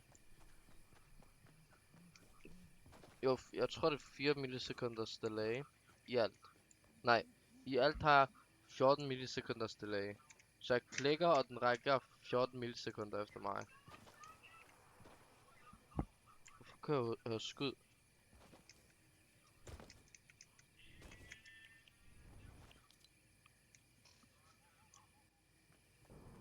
Det var weeping.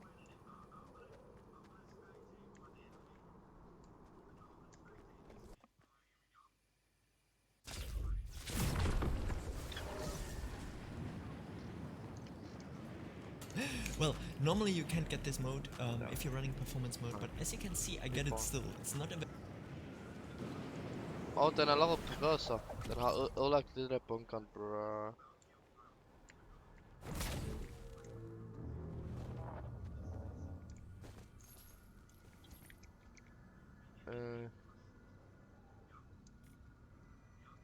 QS Q.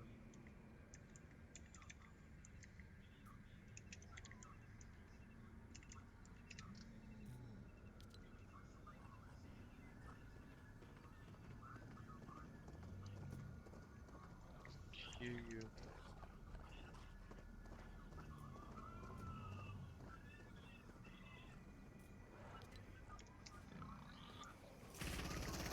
What the fuck?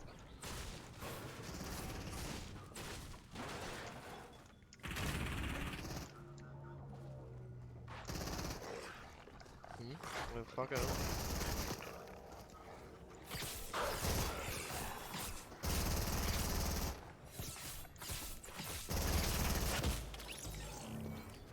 Nope.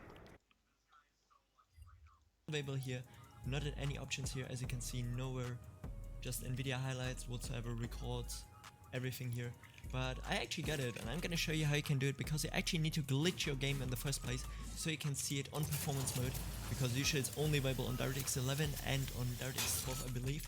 But yeah, I'm just gonna show you right now here real quick how you can actually get it on performance mode, because it's just super helpful if you don't know how much input delay you're running right now. And yeah, Hi see you guys, just so in a for this second. video, I'm going to be showing off a bunch of simple ways to reduce your input delay on both console and PC. Now, in the past, I've made a ton of FPS boost guides, but I don't think I've ever made one solely focused on lowering your input delay. And yes, I know that lower input delay is a direct result of higher FPS. I'm not a little Timmy. However, what you guys need to understand is that there's numerous ways to reduce your input delay that do not involve advanced Windows tweaks or PC optimizations.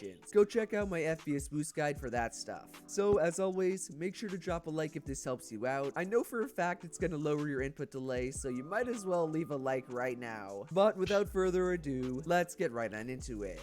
Alright, so to start off, I quickly want to show how you can measure your input delay in-game, literally inside Fortnite. I think a decent amount of you guys know about this. I have covered it in the past. Still, for those of you guys that do not know, here the heck it is. This input delay setting can only be enabled on either DX11 or DX12. Either one works. Performance mode does not for actually seeing the latency. What you're gonna do is scroll down on the first settings page to where it says latency markers, turn that on, then back on the top in your tabs, you're gonna go to the game UI tab, basically all the HUD settings, and you're going to turn on latency debug stats. It's right above net debug stats. This tells you your ping. You're gonna turn latency debug stats on, apply, and now you can see in the top left, it shows my input delay in game. I was slightly under 3 while looking up. I think while I build, it should be a little higher. Yeah, it's going up to 4. 4 milliseconds of input delay is nothing. That is really low. We could have a competition down in the comments. Let me know what all of your input delay when you turn that on is. But yeah, that is how you can actually see it. How we're going to compare some of these settings and different ways to actually reduce it. Let's go to that stuff right now.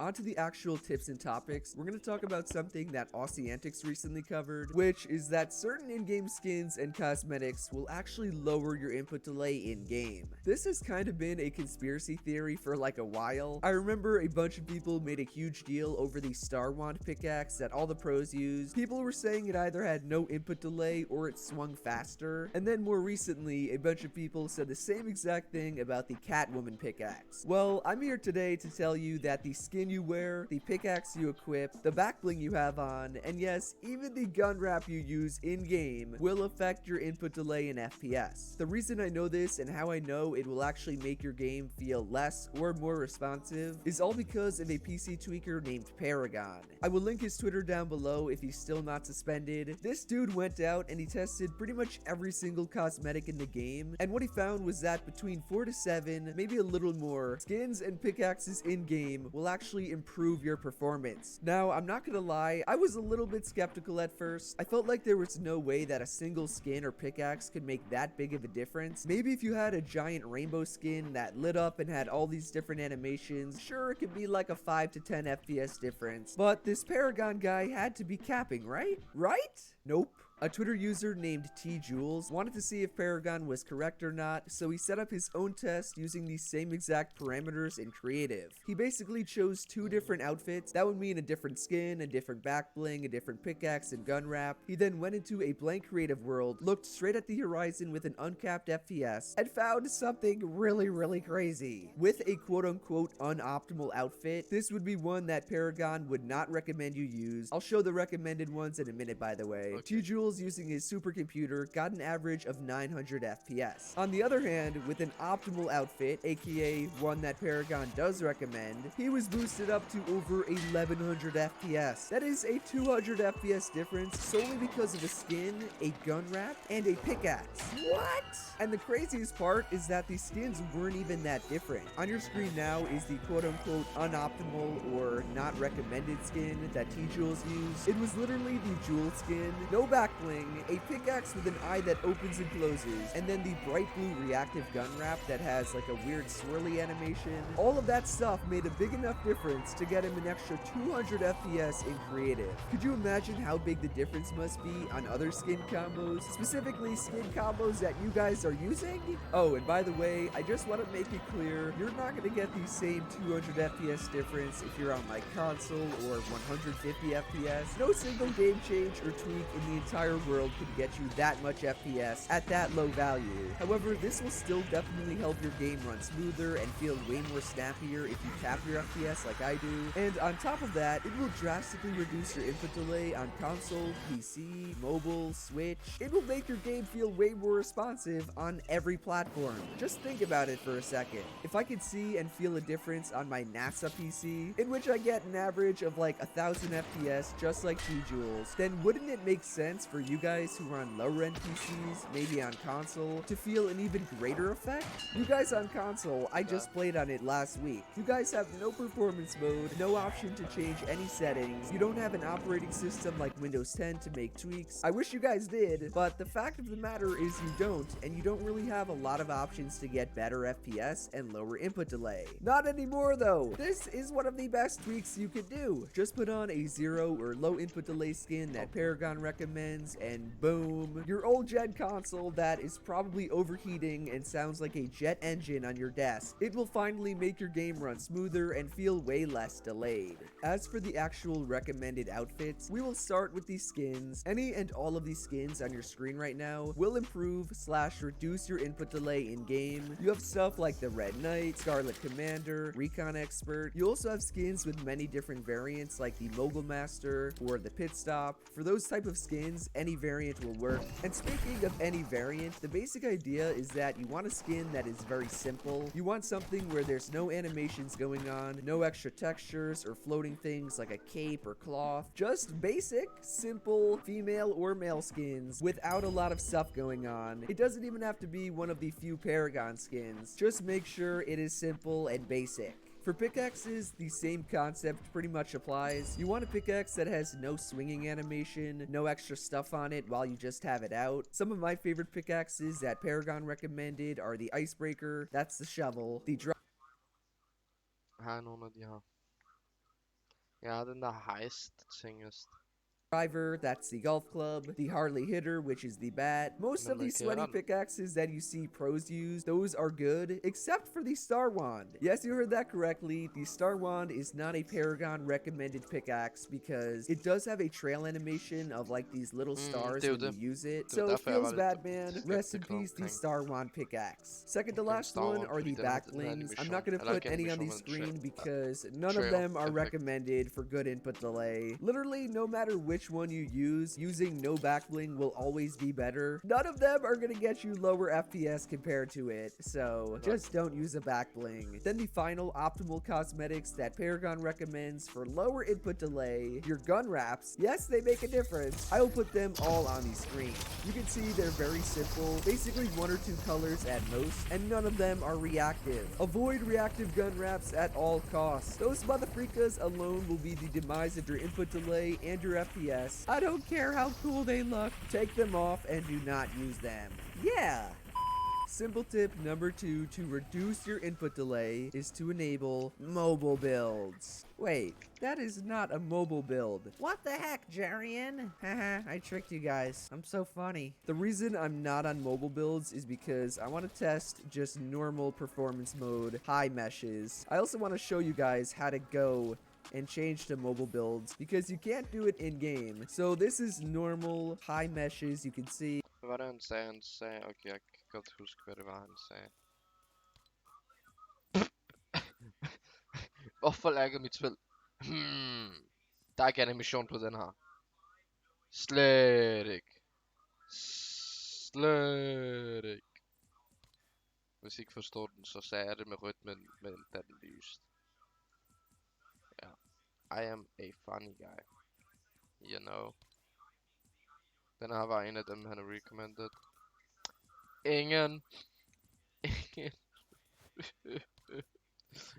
backbling. Og så var det den her. It's grayed out. I literally cannot change it. And when I look up 2.9, 3.0 it looks like, it's basically 3 milliseconds, a little lower than DX11, and when I build, it's still around that point. It does a lot better, compared to DX11. But remember, this is not even mobile builds, which is really gonna reduce our input delay. Let's go change that. What you need to do is go to your settings, down to meshes, and turn it on to low. This is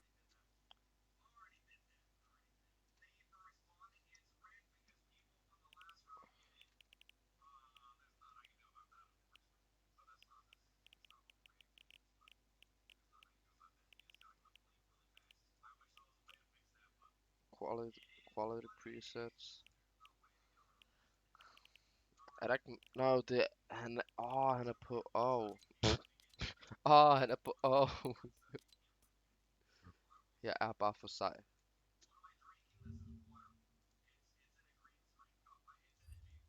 But yeah, I'm gonna show you right now here real quick how you can actually get it on performance mode. Okay, vis mig. Super helpful if you don't know how much input delay yeah. you're running right Holy now. shit. And yeah, see you guys just in a second. And yeah guys, if you're just like me right now here on performance mode, all you need to do is open up your Fortnite settings and first of all switch over to DirectX 11. And just in a second, DirectX 3D modes, I don't know how to call it. And yeah, I'm just gonna reset my Fortnite here real quick and see. Second, it doesn't look straight up if you switch it to DirectX 11 because Fortnite always needs a restart to change like these DirectX 3D modes, I don't know how to call it. And yeah, I'm just gonna reset my Fortnite here real quick and see you guys just in a second again. So guys, and now we're back in the game, and if we head over into our Fortnite settings, we can actually see that we got way more options now available. And what No shit, should be normally here on off. If it's not here, then maybe try to like upgrade your Nvidia drivers, just try to upgrade them real quick.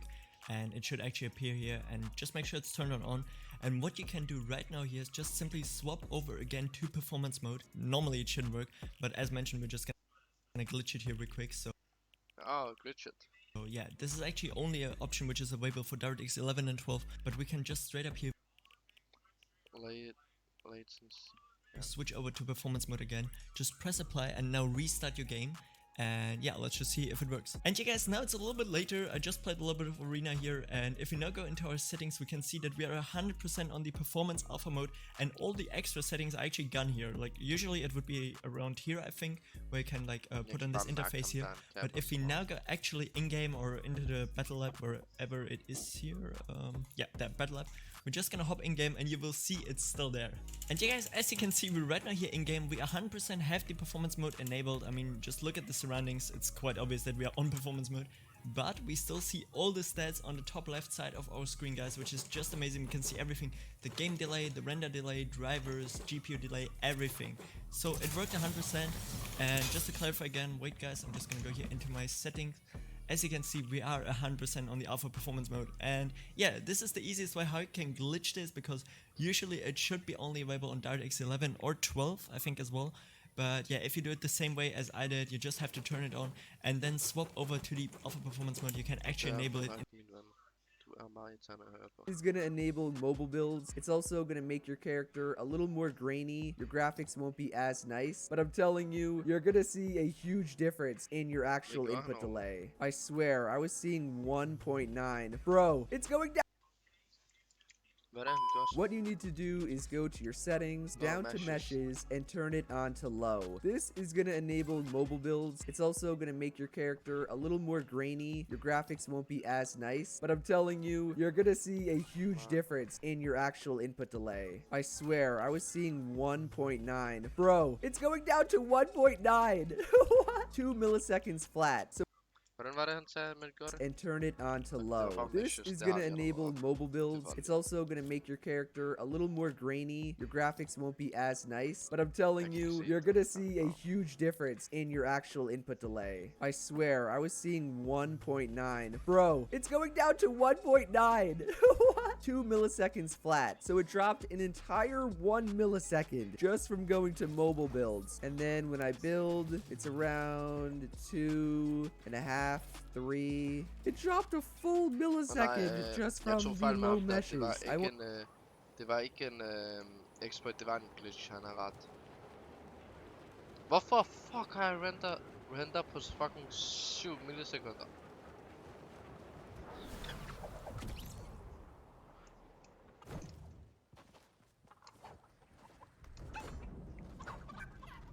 Ej, kom nu. Hvad var? Kom nu. Tror du, jeg overgår jagter hele dagen? Den juker mig. Ja, det der vi leger. Yo!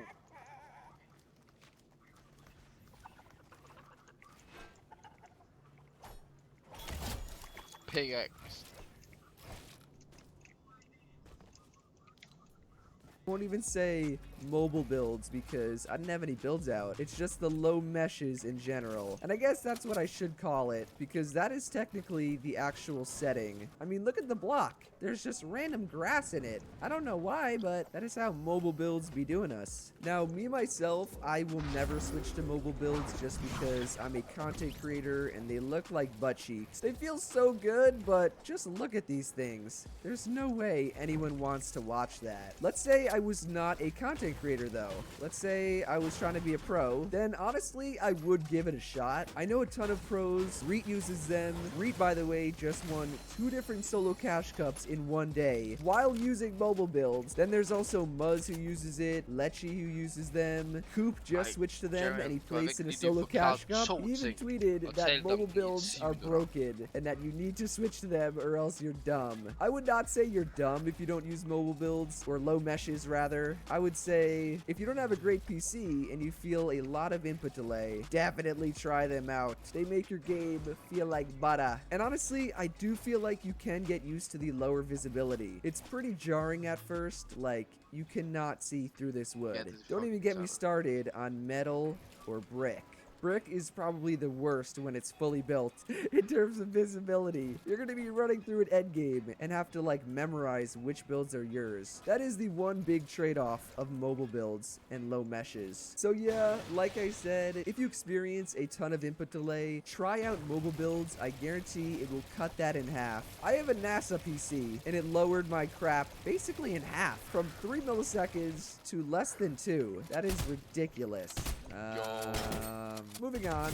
Second to last simple way to reduce your input delay. It is really simple. Well, there's actually 2 different parts. One is to turn off record replays. I always tell you guys to do this. Apply. Like, you don't need all these replays. Not to mention, replays take up a ton of storage, especially if you're on console. Look at these. 15 minutes, 23 minutes. That is a huge file that is in the game on your PC, and that's gonna make your game run way worse and feel delayed. made. Oh yeah, as for Lad mig the op input method to grid, delete som all en gang. these, you can actually press open replay folder. This is what you should see. And literally, it's the app data, all the saved replays. It shows them all here. And look at the size of these bad boys. 27,000 kilobytes. Sheesh. That is a big boy. What I'm gonna do is just highlight all of them, and I'm gonna delete. Ja, Boom, jeg har they're slukket all den. gone. Nej. And when I press refresh, they're all gone. I'm telling you guys right now, this actually makes a huge difference. Let me actually load up a creative match. I am on high meshes. Excuse me. We will look into the distance. Bro, it just went below 2. 1.9! It is almost low mesh territory. And that was just from destroying, or not destroying, deleting all my replay files. Oh my gosh. Could you imagine I use this with low meshes, maybe stretched res? I would have literally 0 milliseconds of input delay. I think it would actually just not be allowed. Go delete your replay files already!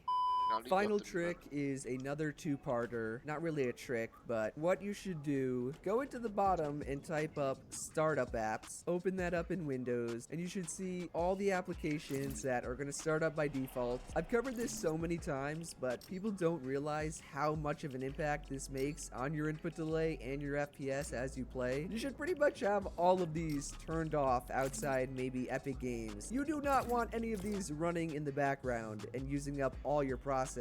Like even Spotify, I just turn that off in case I actually do use it and listen to music. And speaking of apps you use, where that bad boy? Bring over Spotify, JairBear18. I definitely did not just sign up with a random account, but these are the settings. You guys saw I went on the top right, I pressed settings, and now what you're gonna do is scroll down to where it says show advanced settings. You're gonna keep scrolling down to where it says compatibility and enable hardware acceleration. Hardware acceleration is not good. Uncheck this, make sure it's turned off. What this does is it uses more of your GPU to actually make Spotify run smoother. I'll show you guys how to turn it off on Discord as well. So we have my Discord here. Hopefully Ikke at jeg ikke har Discord, men jeg har ikke slukket, fordi jeg har...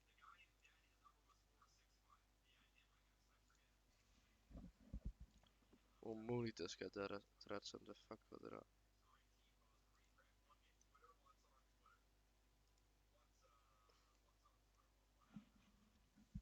Jeg slukker også for metal, fordi det stopper med at fungere. Jeg har installeret det faktisk. Metal er stoppet med at fungere for mig, til dem der spørger. Jeg har brugt Yt Sorrow i fucking lang tid. Metal. Måske jeg et tidspunkt bare skulle køre igennem min computer, bare slet alt, hvad jeg ikke har brug for. I did not leak any messages, but we're gonna go to the user settings. I click to the cog wheel. I think it's under advanced. Yep, you see hardware acceleration. This is usually turned on by default, and it reads turns on hardware acceleration, which uses your GPU to make Discord run smoother. Turn this off if you're experiencing frame drops. Bro. Discord run smoother. Turn this off if you're experiencing frame drops. Bro. Turn on.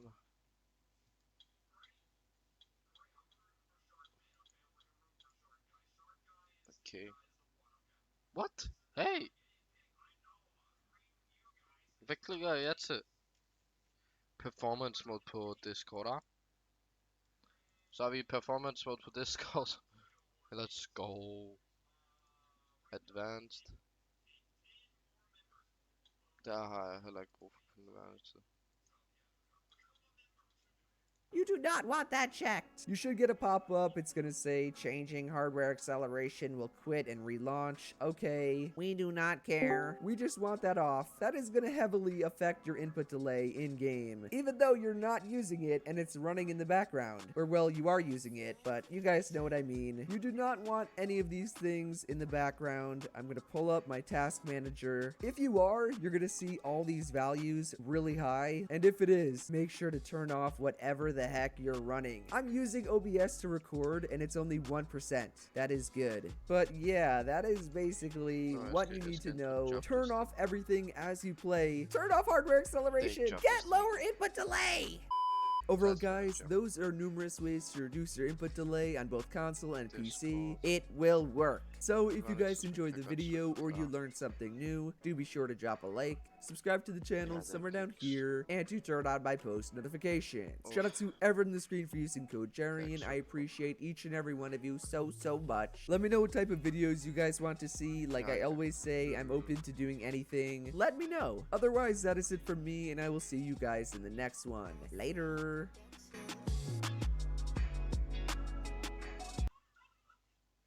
Men hvad sagde han her til sidst? Der er faldt ikke noget på That det. is going to heavily affect your input delay in-game, even though you're not using it and it's running in the background. Or, well, you are using it, but you guys know what I mean. You do not want any of these things in the background. I'm going to pull up my task manager. Yes, If you are, you're going to see all these values really high, and if it is, make sure to turn off whatever the heck you're running. I'm using OBS to record, and it's only 1%.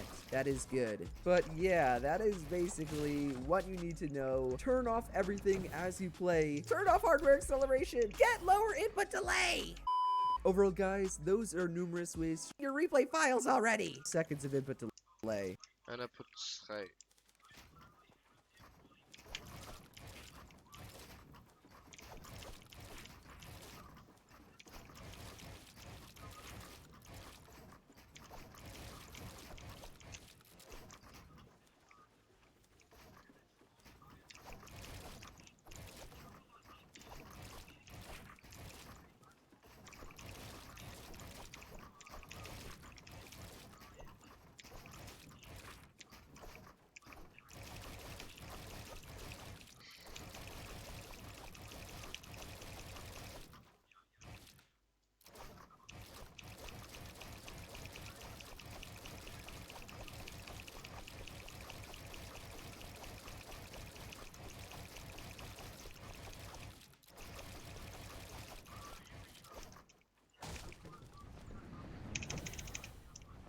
I think it would actually just not be allowed. Go delete your replay files already! Final trick is another two-parter. Not really a trick, but what you should do, go into Okay, lad os se andre. It's Jarian. FPS. Nej. Delay boost. Eller ved I hvad? Det gør jeg off-screen. Fordi lige nu ikke. Lige nu har jeg sgu lyst til lidt sådan et, hvad er det man kalder det nu til dags? Sådan et CS. Men hvad er nu det? Hvad er nu det?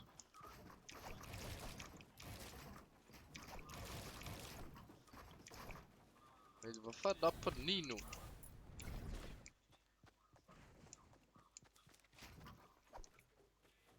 Bare man slukker for Jarians fucking videos, så hopper den op igen.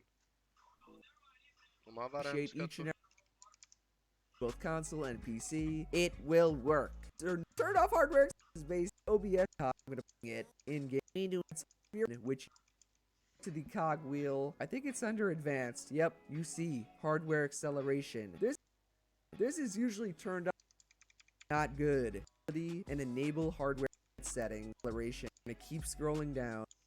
These are the settings. You guys saw I went on the top right, I pressed settings, and now what you're gonna do is scroll down to where it says show advanced settings. You're gonna keep scrolling down to where it says compatibility and enable hardware acceleration. Hardware, what you're gonna do to music. Like even do not you should guys set up startup apps, open files out.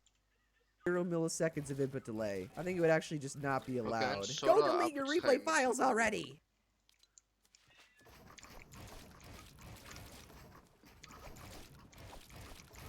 Jeg skulle måske slukke for det der latency, fordi det er en af de ting, der bare trækker ned.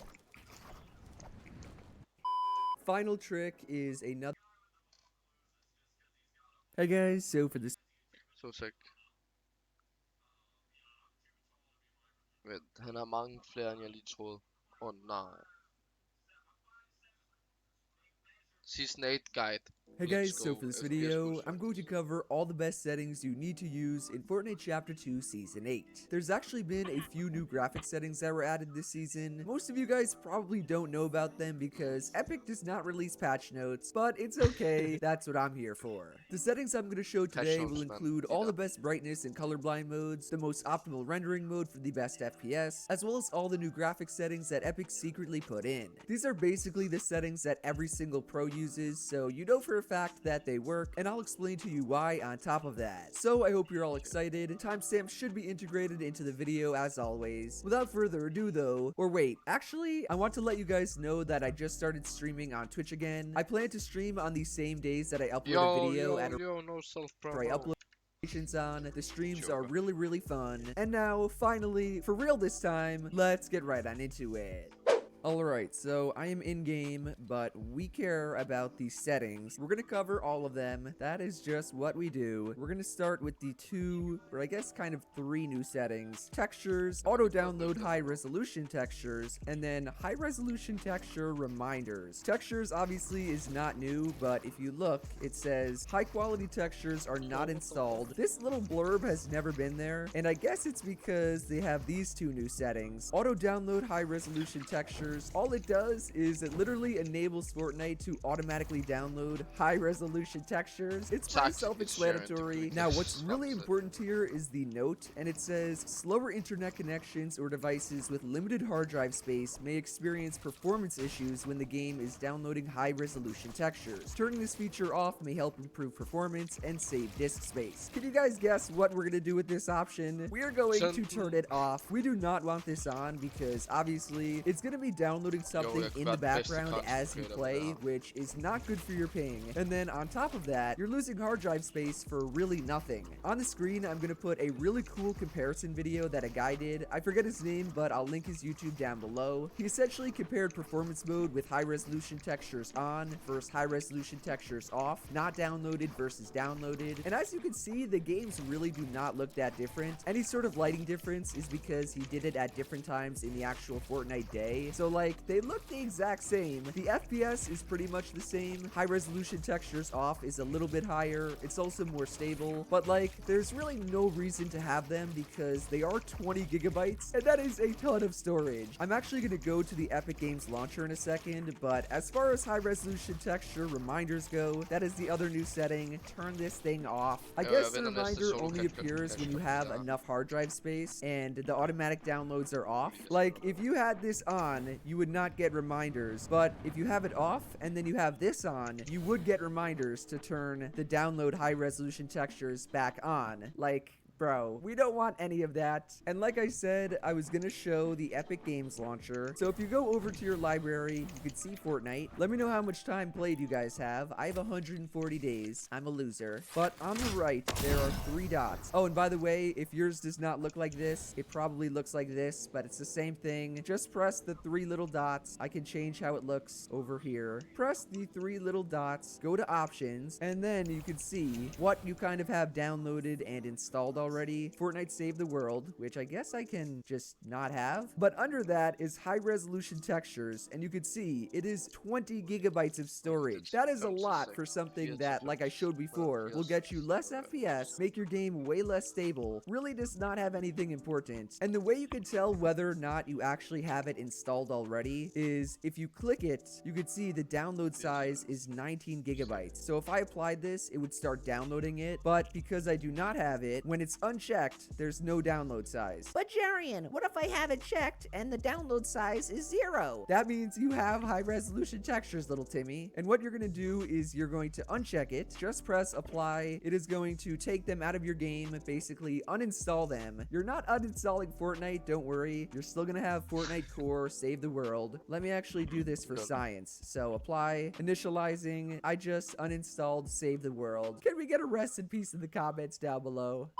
Now, the other important thing to know about your actual graphics quality settings, I'm not sure how many of you guys remember, but I used to say put your textures on either high or epic just because it would make your GPU do way more work, and therefore, because Fortnite is CPU intensive, you would get higher FPS and lower input delay, even though your textures were on high and epic settings. It was weird, but that's what I said. On top of that, for your other settings, the more general graphics quality ones, usually I tell you guys, go to the low quality preset. You can see there's epic, high, medium, and low. Put 3D resolution on 100%, and those are basically the best graphics settings. This is how your game looks on DX11, DX12. We're gonna talk about rendering modes in a minute, don't worry. But what a lot of people do not know is that starting last season, Epic actually made it so if you go to the Epic quality preset, all of this stuff on Epic and apply, instead of having the old Epic quality options, oh my gosh, look at my FPS. Dear Lord above. But instead of having the old ones, it is the next-gen console graphics. These are literally the same ones you get on console. The water looks crazy, there's ridiculously big shadows, and look at the zone. It has the cool tiles that you only get on console, all because Epic just decided to make Epic have next-gen console graphics. So yeah, they were kind of weird for that. Additionally, if you go to the high-quality preset, all of these on high, and you apply, you still get sort of the next-gen graphics. Not as good because you can see the shadow is nowhere near as big. But the reason for that is these are the old Epic ones before the Epic ones became the console next gen. Bro, my PC? My PC's going crazy right now. Oh my gosh. We might have to go back to low. But yeah, as far as what I recommend, it is the low. And for textures, instead of putting it on what I said, which used to be have it on either high or epic, both of these options you do not want. Either have textures on medium or low. Medium would be the highest I would recommend. And look, I get stable 240. It is way better. Those are the graphics quality options at a glance. Now let's move on to the rendering modes. Onto the best rendering mode for FPS for low input delay. You guys should know what it is. It is performance mode. Performance mode alpha. This will get you the best FPS and lowest input delay no matter what computer you are on. And as far as these kind of textures and settings go, obviously have them on low, near, and off. But for meshes, this is the important one. This is where you choose between either mobile builds or normal builds. I honestly recommend people to go and switch to mobile builds, aka low meshes. By now, most of you guys probably have seen how many pros have switched to mobile builds. You know, I kind of called it. I don't want to flex and say I told you so, but it only made sense. Like, my mechanics on it are something else, and I'm a boomer. It feels so freaking good, and it's literally because the way your builds look, even though they are so ugly, that is how you get such good FPS and low input delay. Higher FPS quite literally leads to lower input delay. Like, you can't have high FPS and high input delay at the same time. That would make no sense. And to prove it, we will look up, I uncapped my FPS. Oh, we don't even get 1,000. Season 8. You suck, bro. Input delay is around 2 milliseconds though. That's... Jeg skal lige søge efter hans fucking computer.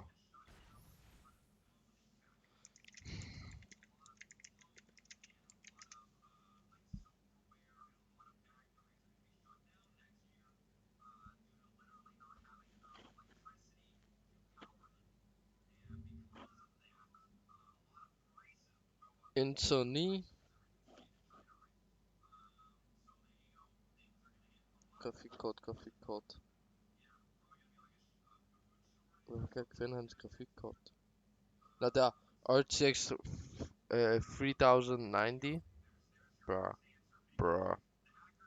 It's pretty solid. Anyways, though, you have pros like Reet, Scented, Muzz, Chucky, TK, Netify. I could probably name like 500 pros, all that use mobile builds. All of them play on really high-end PCs, which is kind of the weird thing. Like, in theory, mobile builds were made for people who have low-end machines, but like, even players like myself who have really good setups, aka all these pros, they want as big of an advantage as possible, and they know that mobile builds is gonna give it to them. Even with how bad builds look, and the fact that you can't really see people as easily as you could normally. These players have all adapted. They are used to it. They're winning tournaments on it, so there's really not an excuse. So again, if you want the best rendering mode, the best kind of settings for performance, Really quickly run a test. So yeah, this is high meshes, and my FPS is definitely lower by about 50. Input delay is a little bit higher, not too much, but I mean, you do have the normal builds. This is what I play on, by the way, just because I want to get as high FPS and low input delay as I can, but I don't want people to be forced to watch mobile builds. I am a content creator after all. The only real issue there is with high mesh performance mode compared to, say, DX11 and DX12, because there actually are some pro players like Miro, I think even Scented for a little bit, that play on DX11 or DX12. Joji actually just switched to DX12, which is so funny. But the real main issue with performance mode is seeing in zone and awareness. Let me actually go to a real match real quick. Performance mode, you guys know the deal. This is how it looks. Low meshes and high meshes really does not change anything in terms of how it looks. In general, there's no grass, there's no kind of extra stuff. It's simple, and that's the reason you get great FPS with it. However, like I've been trying to say, the issue is with how zone looks. Right on time, there is the zone. You might not even be able to see. Like, bro, tell me where the zone is over there. You can't even see it. Are you kidding me? Inside the zone too. But yeah, this thing right here is why you see pros not on performance mode. It's the only bad thing about it. It's literally so bad and so hard to see that the next section is going to be all about the best colorblind mode just to see on performance mode. Anyways, though, I'm going to go switch to DX11. We will compare how zone looks, and I'll explain why pros are colorblind modes, because colorblind modes are really important, not only for just seeing in Storm on performance mode, but kind of in general. Like, look at the map right now. It is really dark. On your screen now, I will put how all the different colorblind modes look at the normal daytime setting. You can see all of them. They are pretty drastic, especially the Deuternope and Protanope. They're kind of crazy different compared to the other ones. Additionally, I'm gonna put on the screen the new fog kind of setting, where your whole map is like gray. And you could really tell Deuternope and Protanope are not good. They make your Deuteranope and Protanope er dårlige. Tritanope is the way to go. Den her. Jeg tror også jeg bliver lidt sådan blind, mens jeg spiller det her spil så. Oh my god, what the fuck? Hvad sker der?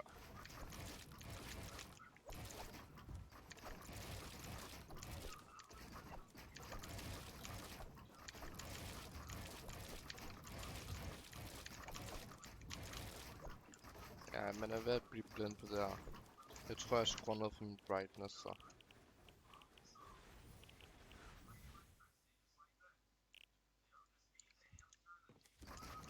Ja. 500% bedre. Your game looks so much darker, and like as it is right now, look at zone makes it better. Bro, look at this.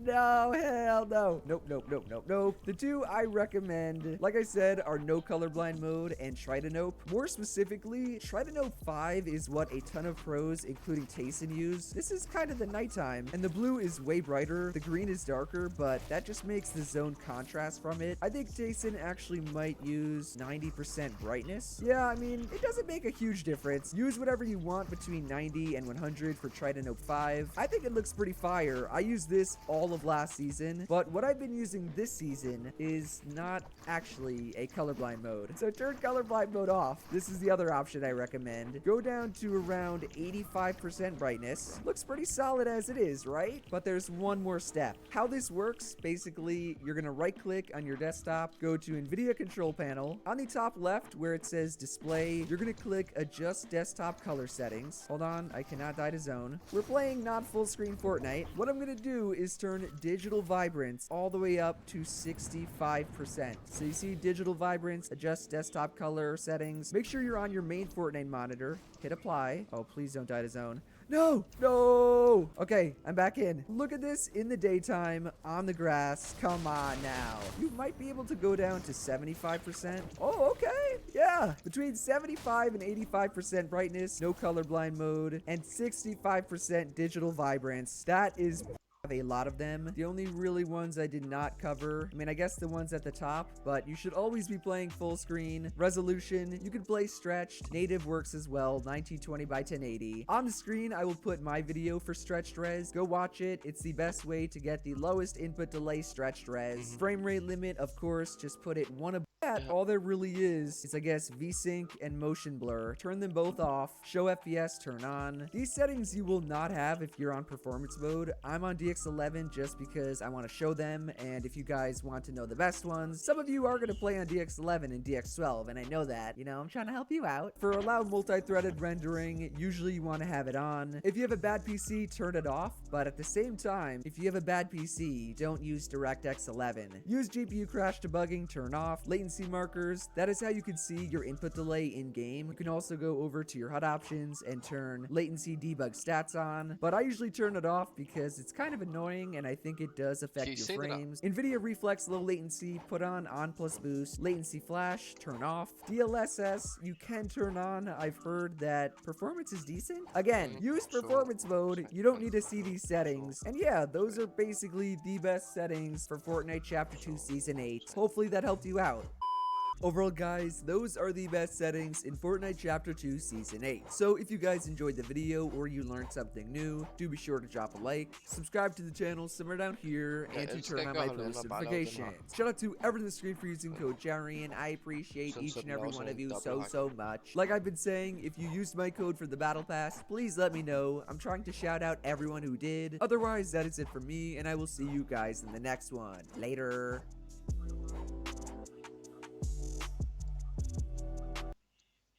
Okay. Assa,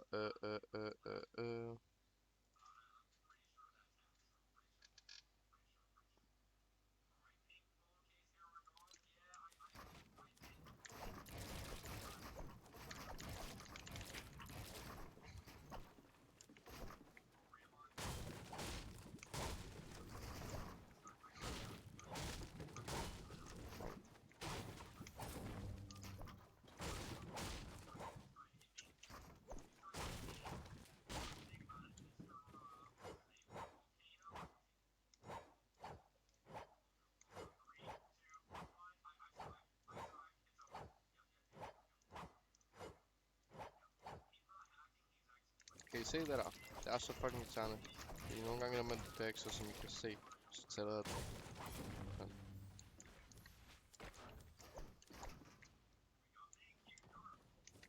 I'll be fucked up if you can be right here. I'll do the same thing I told you that I never would. Told you I'd change, even when I never could.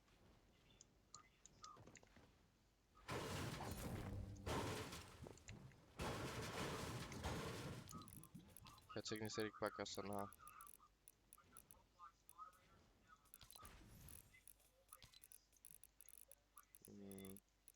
Måske hvis jeg finder det.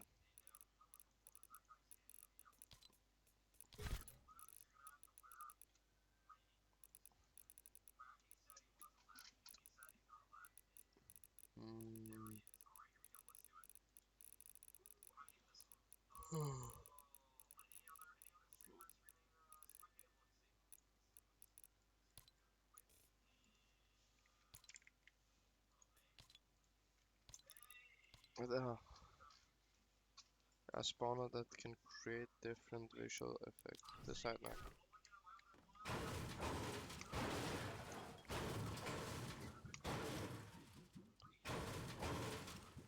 Så I det? Så for eksempel hvis der er en, der har en boks sådan her.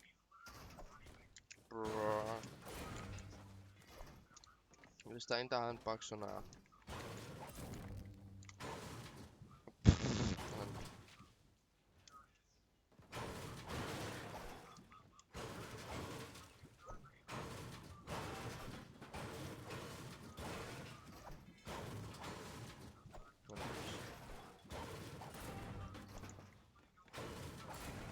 Ej, okay, kom nu. Ja, kan I se? Så har han advantage, hvor den ikke tæller. Og min PX, der skulle være der, ikke tæller. Hvis man gør sådan her.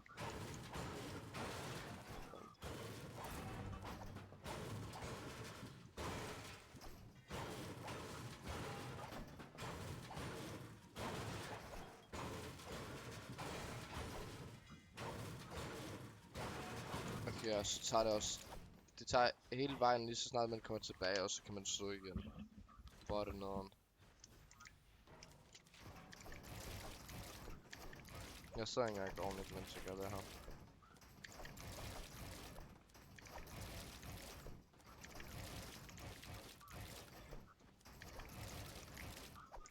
Det der er sjovt ved det her er nok, det, du løber, og så rammer du den selv ikke. Du laver en lille bevægelse, det er den bevægelse du gør. Du klikker der, og så laver du sådan her. Så prøv at se.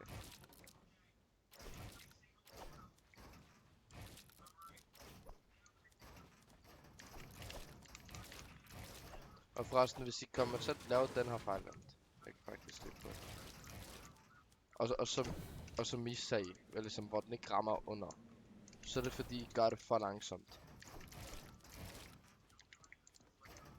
Så er det fordi, I gør det for langsomt.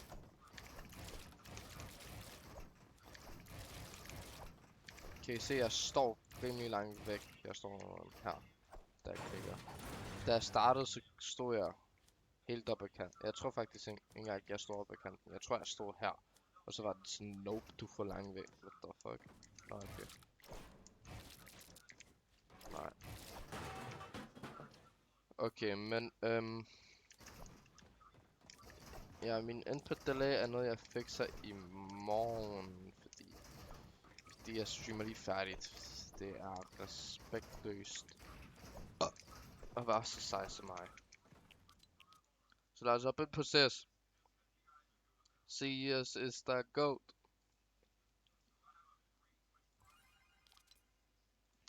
Nej, vent. Vi bliver nødt til at nå det. Hvor er den henne?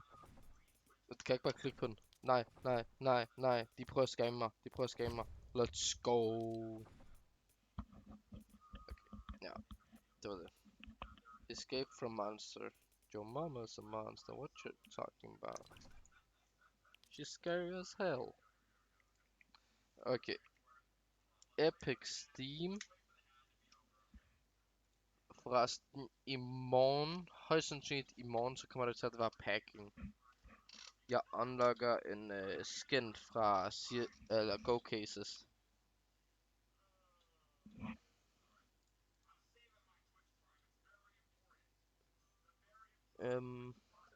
Og grunden til at gøre det, det er fordi, at jeg har swag-brillerne på, og jeg er klar til hver skin jeg får. Ja, det er fordi, jeg har endelig ramt 2000 coins efter 20.000 år.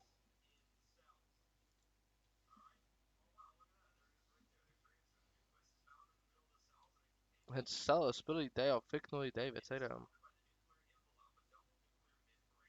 I går. Jeg sad og fucking coacher ham i dag. Det er i går, fordi klokken er 00. Lol, det er bare en scam. What the hell, why you scamming me, bro? Your mama is a scam, what the fuck?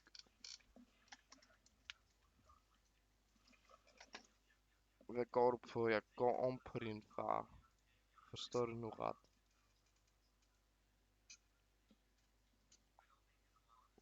Jeg kunne købe noget for det der. Forresten, den billigste kniv går for 350 kroner.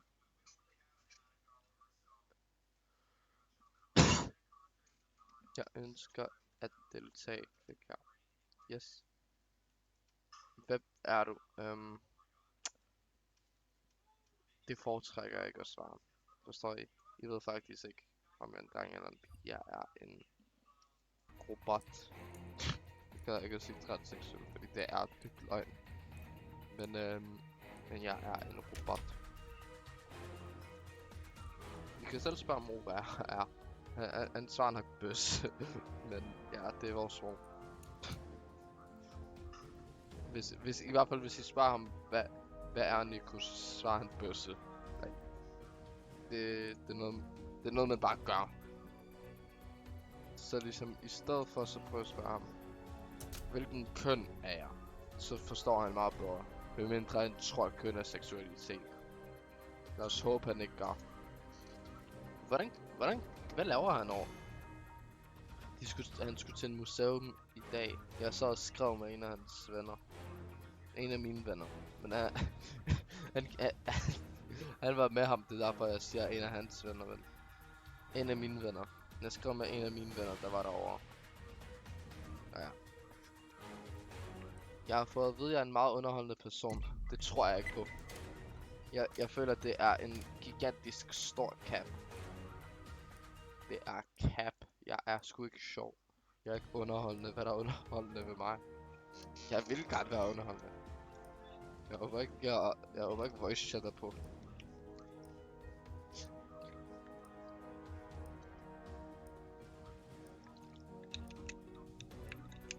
Måske en dag jeg bare skulle lave reviews af pros. Midt på stream, fordi det kan være rimelig underholdende faktisk.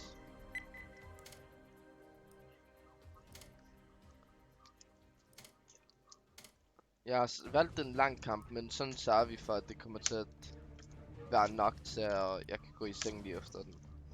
Get it? Bliver træt. Hehe. Meget sjovt, hva'? Folk siger, jeg er meget underholdende. Det er bevis på, at jeg synes det modsatte. Det er fedt at være underholdende. Det er stik det modsatte for mig.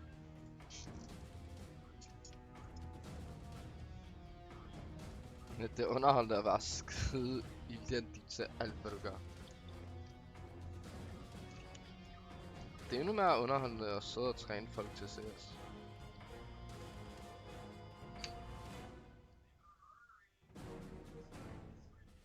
Så hvis der er nogen, der gerne vil blive trænet i CS for shoutouts, tager jeg imod.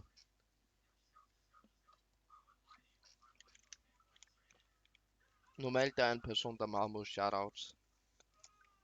Ikke af en specifik grund, jeg føler bare, for eksempel på Snapchat kan jeg ikke se på grunden til shoutouts. Jeg føler shoutouts er for dem, der har få venner og gerne vil have flere.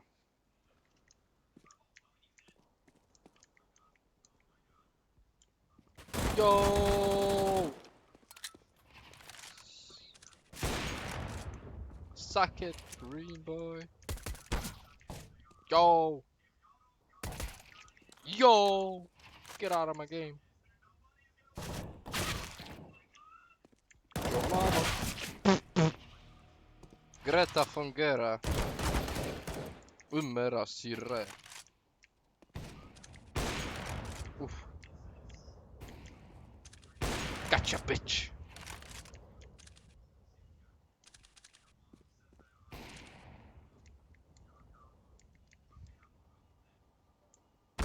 Oh my god. Fucking bongo cat. Okay. Var han død? Lad være med at kopie mig. Jeg svarer. Præcis. Det Hallo. Hi. Hello. Ребята, есть русские? What? Конечно, брат. Отлично. Fuck's sake. Og så får jeg fucking bomben. Hvad er det, du vil have fra mig? Dropper Ебанем. lige en AV. Мы сейчас разъебем, похуй.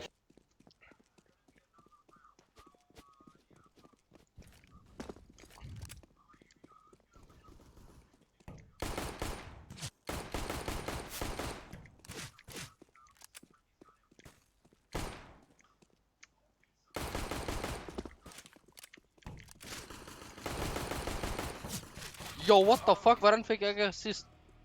52, det er mere end 50. Flot, Nico, du kan finde lov til. Nej, men jeg skrev dem 52, hvilket betyder, at ham der dræbte ham, skrev dem 48, hvis ikke mindre. Hvilket betyder, at jeg alt meget hvad skulle få assist. Selvom hvis den var oppe på 50. Ладерум. Havde min været på 45, så kunne han sådan anden skade for 60, eller 46, og så kunne han den sidste skade for det resterende nummer.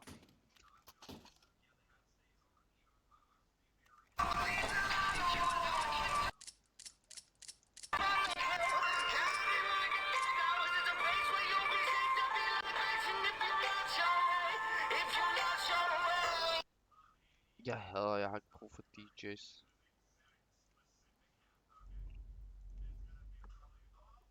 Jeg ved ikke hvorfor, men jeg har lige fået fucking... Jeg vil ikke sige hovedpine, men jeg har fået ondt i mit højre øre. Ligesom Det føles som om, der er nogen, der prikker mig. Ja, jeg burde da godt gå af det med.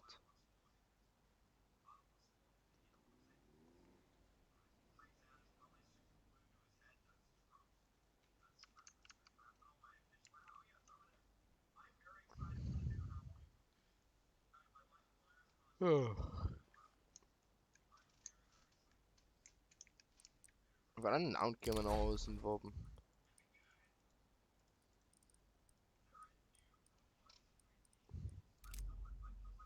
Okay. Hvad kalder vi den?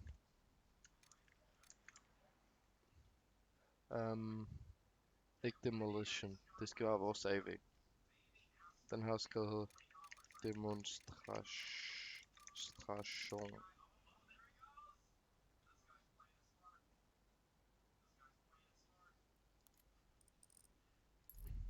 Oh my god.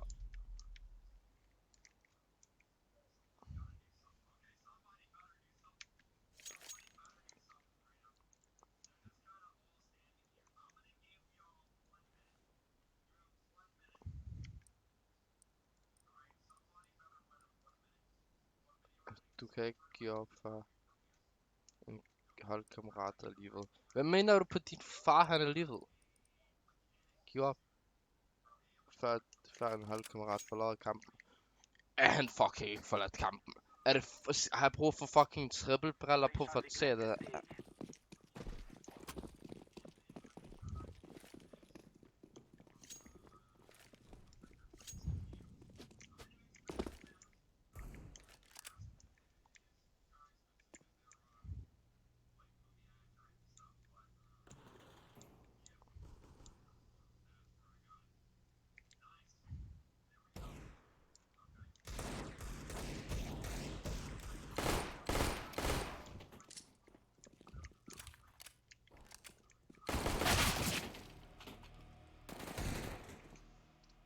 English.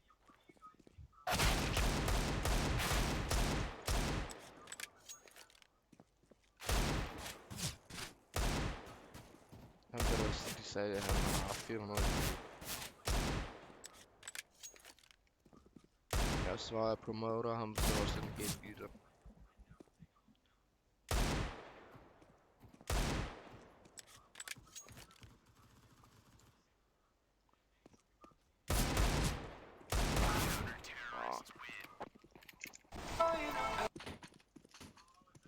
Hvad mener du?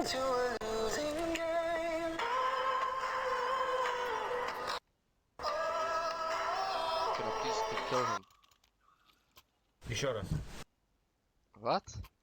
Что? English, please. Что? Oh my fucking god. English or Russian? Just English. Where are you from, man? Where are you from?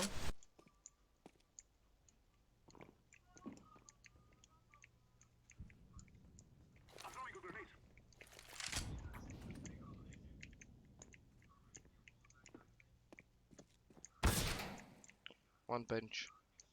Where are you from? Where are you from?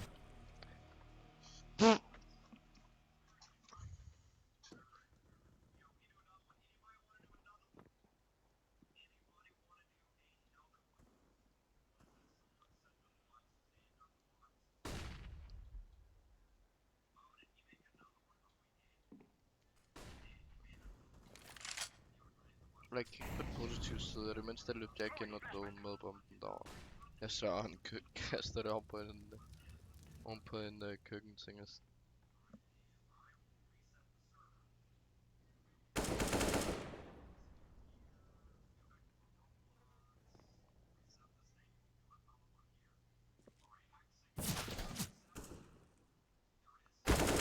Nice. Land.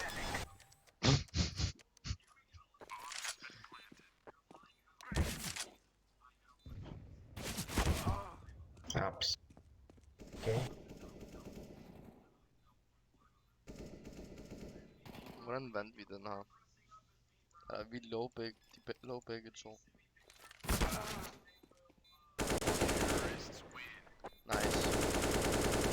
Where you from? Where you from, man?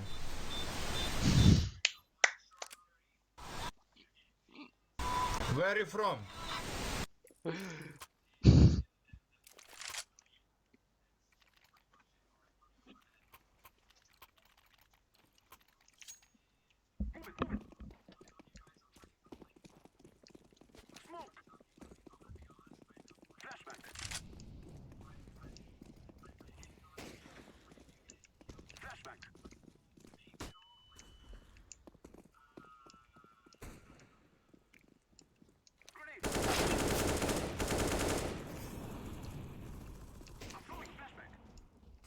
Under palace, under palace. Wait,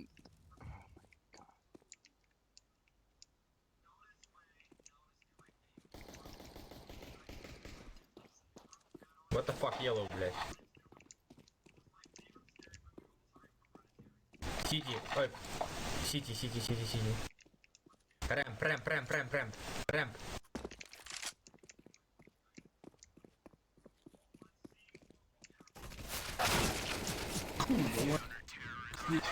Oh, what are you doing, guys? What the fuck are you doing, guys? Fuck shit.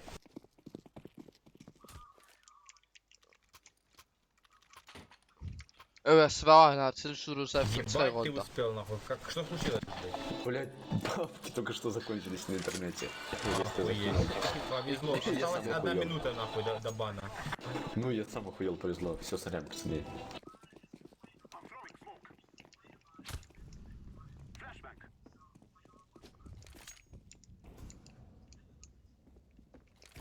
Черт.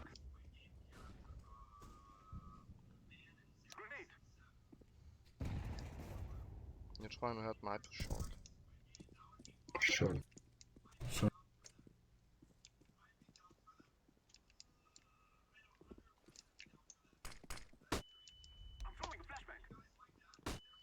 For fuck's sake. One Буст. Хай буст. short, one short. Short.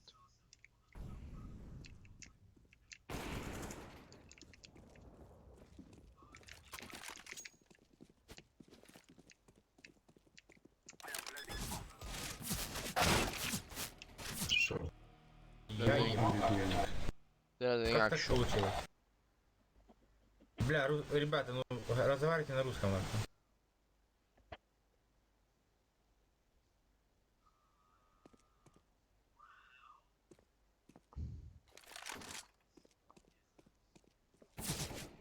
Ikke gulvet. Бля, да ну ебать вас в рот, нахуй.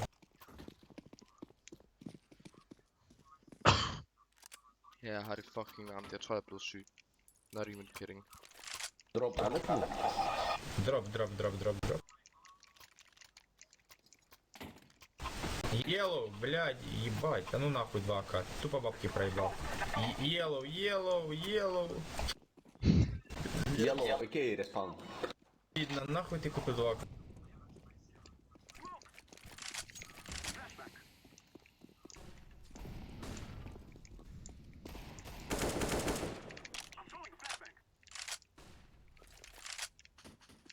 Черт.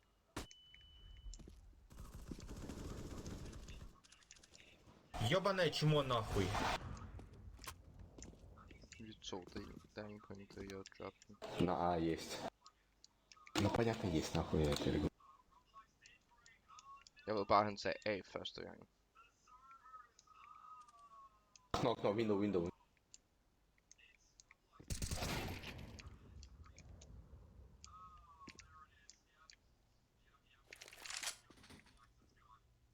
Hvorfor fuck?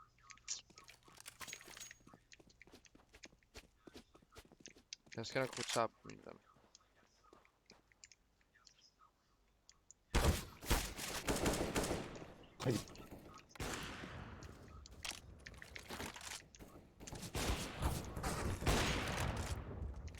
Или на B.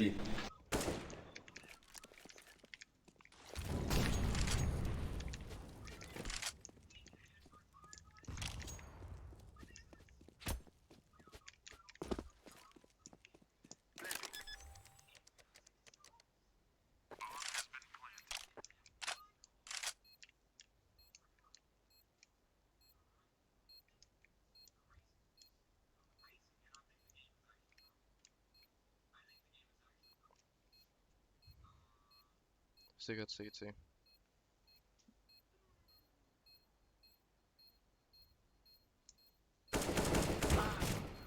Nice, nice.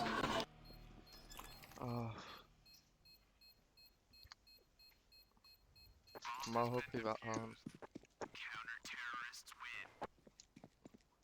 Men kan jeg ikke tjekke, hvor meget HP han var. Maybe A. Let's just take A. Go rush A. Okay, go.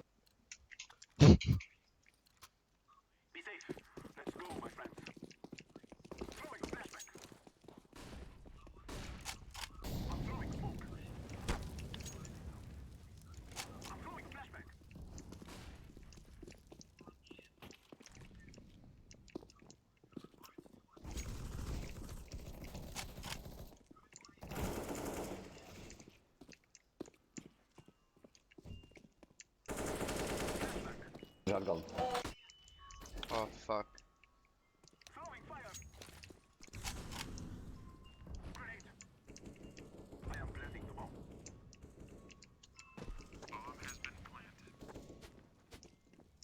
CT.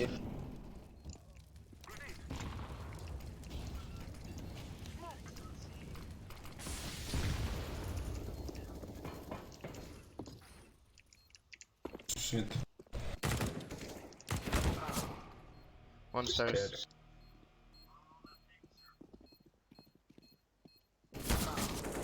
Пиздец, блядь, я в шоке нахуй. Præcis, giv ham. Jeg kan ikke finde noget russisk, men jeg kan sagtens høre, du godt kan.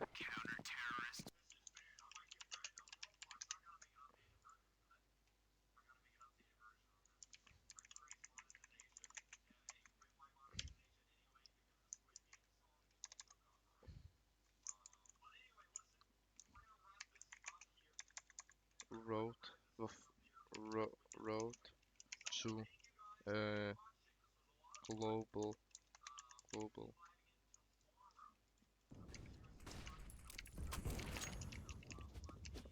Би, би, би, би, би, би, би, би, би, би, би, би. Jeg var her ikke, jeg ved ikke hvorfor han råber B. Er det, vil han have, at vi pusher B? Jeg har kun vundet en runde ud af 7. Mid one, mid. Я ебу нахуй, да что за сука везение, блядь? Nej. Jeg er nødt til at tage den. One shot. Hvor var ham derhen?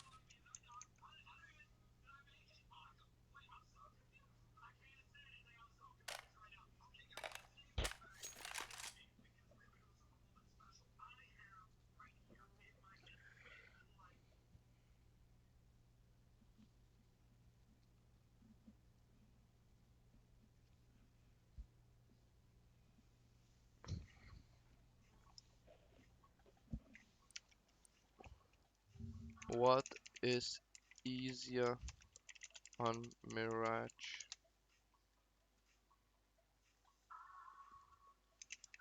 T or C? Sixth place Mirage. 48.47 of T side rounds 1. Answering the question T sided or CT bound sided with a definite native CT sided. Oh my god.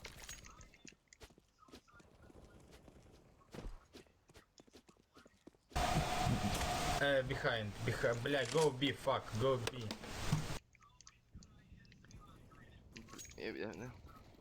Behind, purple.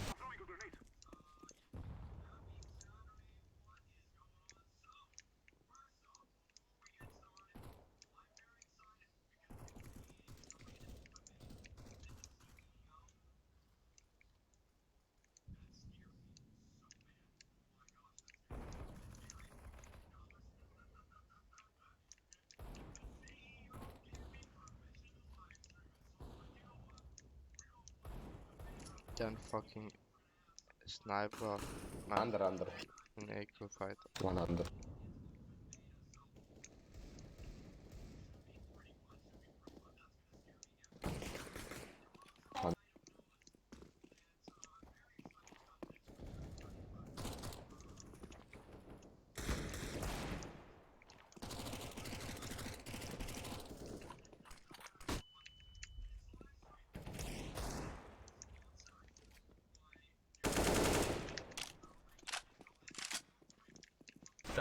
Time!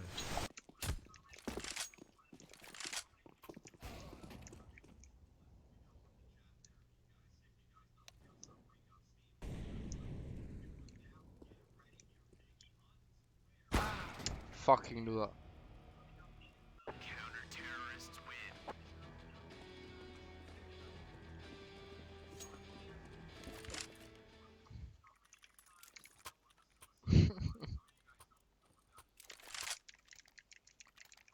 Mit aim a completely Smoke me. ass. Yes. Goraš mi. Ja, have you all got none on My rush? fuse. Mid. No. Go! Jeg sværger.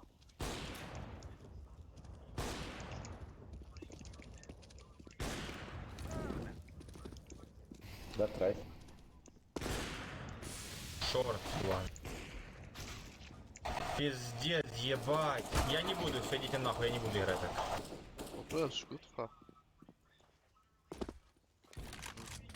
Mærkeligt.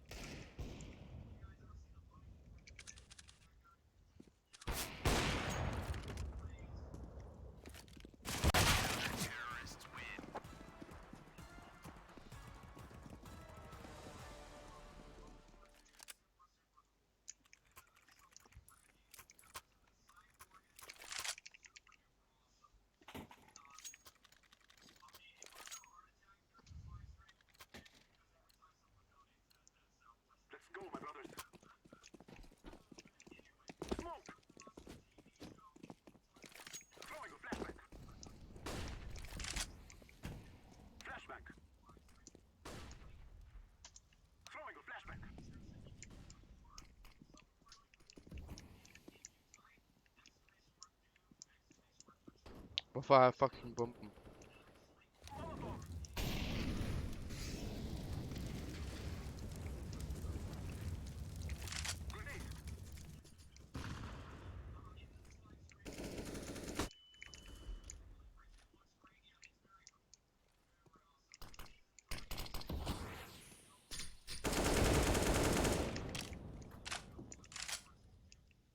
One A open. Jungle open.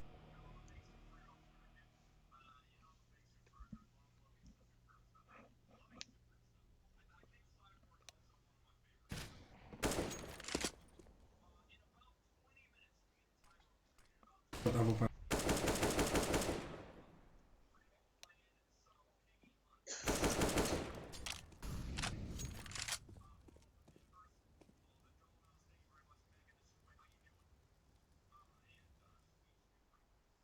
What are you doing? Men så bliver kaffe, men slap af. Time.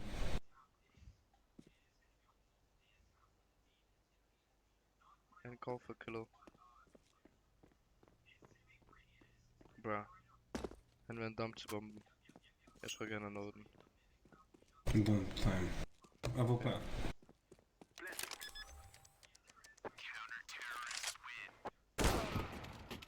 Good job, man. Good job.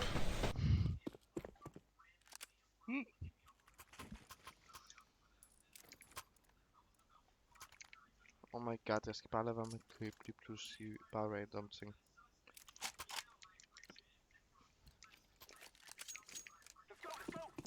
Go B. What are you doing? Fucking idiot.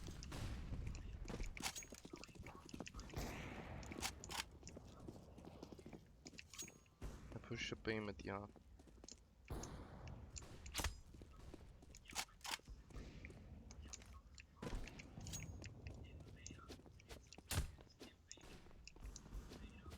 Nice alpha. Window. De tårner. Last two.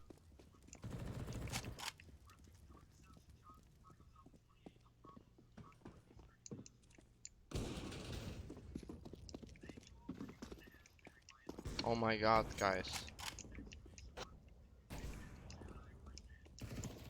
One jungle, one.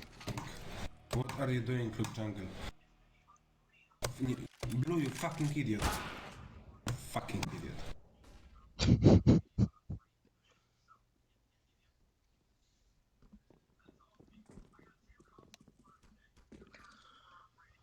Ecco. Nice. Good job.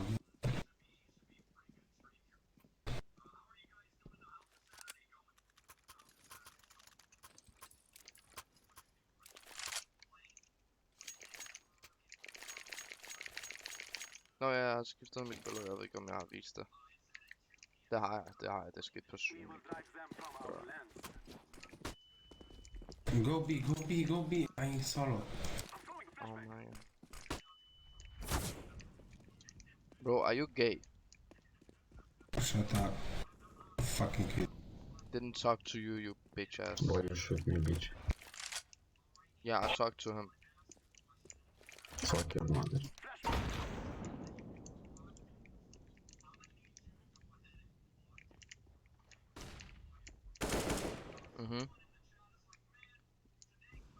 My guy just no-scoped me. Jungle.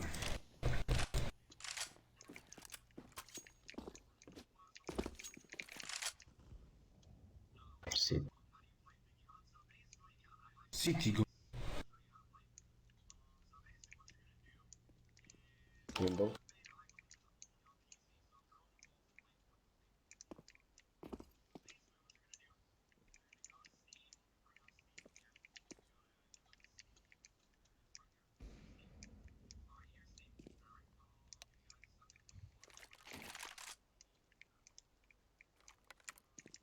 Land. Shot. Jeg svarer, skyd mig. Check CT. kitchen. Ja, kitchen.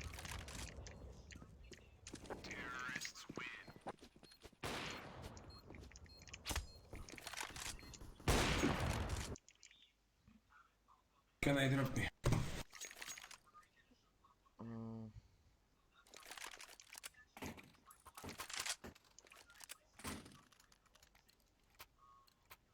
Thanks. Of course.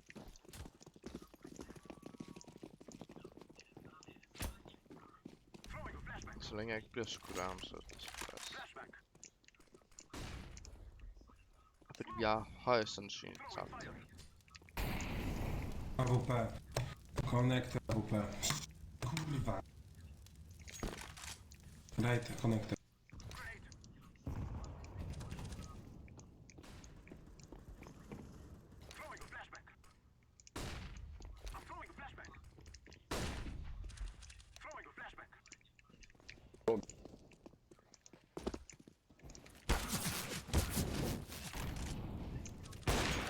Jeg svarer lige misset. Nice. Safe AWP.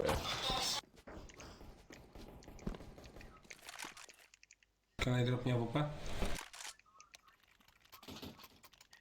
Me? Can I drop me AWP? Me. Nah. I wanna play with it.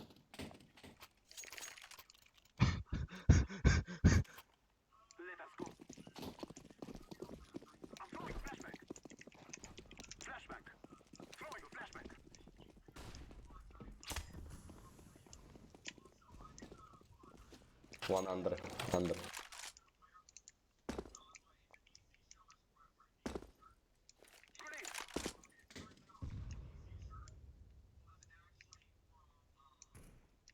Jeg kan ikke gemme mig så godt her, fordi det er nok det eneste, jeg kan kun så gøre det, fordi jeg kan. One under. I kill, okay. Ja. Ja, det er derfor folk mest gemmer sig.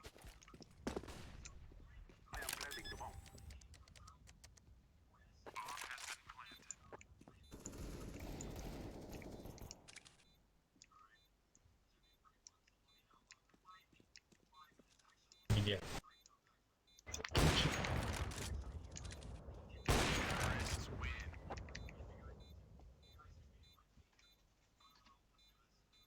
Og jeg så lige leaden med de der 2 kills. Jeg lå på 4. til 5. Nej, jeg lå til 3. til 4. I go middle. I go A. Palace.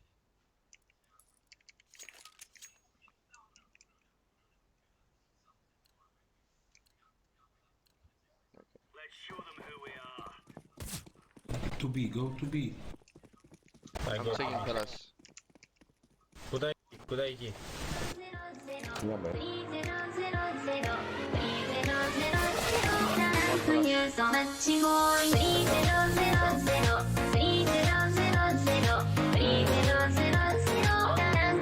Tusind tak for followen og velkommen til stream. Back.dk. Det er min sidste competitive match. Jeg er enormt træt, og jeg har vildt kraftig hovedpine. Left. Og alligevel overlevede jeg 2 timer og 56, plus at min stream crashede, da den var på cirka 30 sekunder. Det var meget noget. Så teknisk set 3 timer, men jeg vil gerne have Go, overholdt what are you doing? så det var legit. Safe. His pistol? Yeah. Fucking idiot. Hvad er det ham der, han har gul? Где он, сука? Ja, jeg kan ikke engang sige ikke sammen seriøst, fordi det er competitive, så vi skulle spille seriøst, så. Jeg har lige tabt runden. Save den! Løb! Save den! Han er altså fri.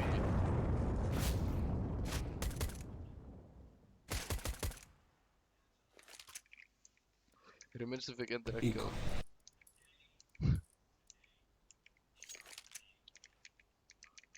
Jeg har man ikke kan vælge ind i spillet, så sådan, hvis man har kommet til at vælge den, fik jeg det, så skift til USP. Det er nok det eneste jeg har, ellers så synes jeg det er fint.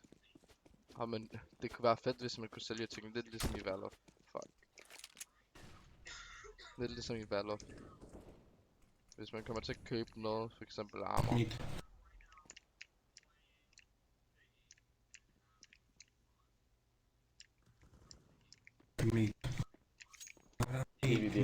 Meat. Meat. И... Let's be, bro. What are you talking about, mate?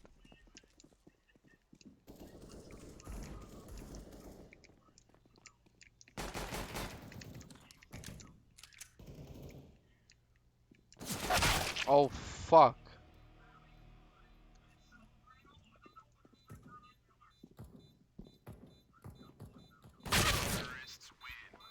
Jeg ville ikke sige til ham, at der var en bagfra, eller en bagfra, fordi jeg var lidt for sent på den. Ja, han havde allerede, ligesom han havde nok flækket og bare været død der.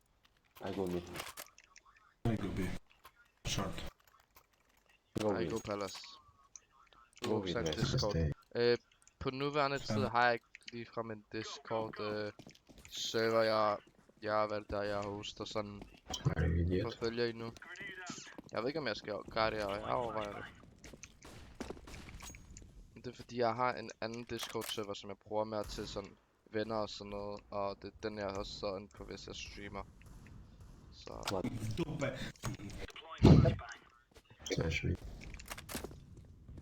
Info. Go B to A, you fucking idiot. Nice 3A. 4.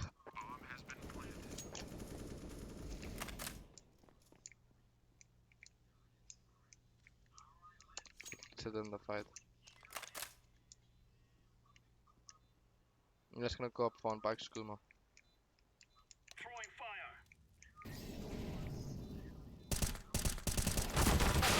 Oh, fucking. Oh. No. Let's go.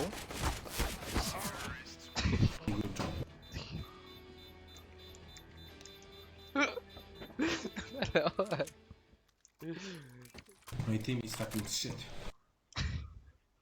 You are shit. Oh. Kan du sende en link?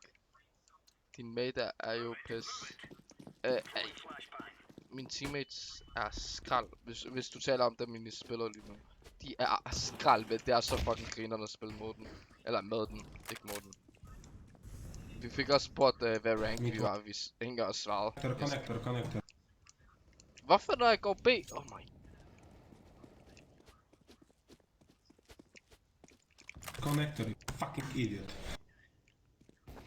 Да не надо.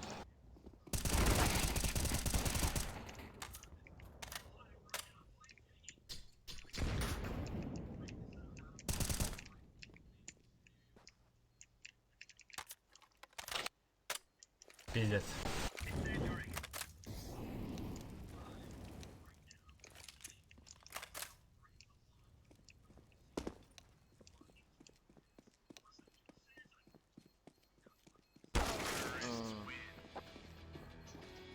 Jeg skal ikke sige undskyld for noget, jeg har ikke gjort noget. Jeg taler om dem, ja, de er... de er ikke særlig gode, lad os være ærlige. Jeg ved ikke hvorfor, men ham der blå, han begyndte bare med at skyde os halvding midt i sådan kampen. Jeg ved ikke, hvad der sker til ham. Han taler næsten aldrig. Vent, er det blå eller grøn? Jeg tror, det er den begge. Bro. Nice crouch. Flash B. Nate B.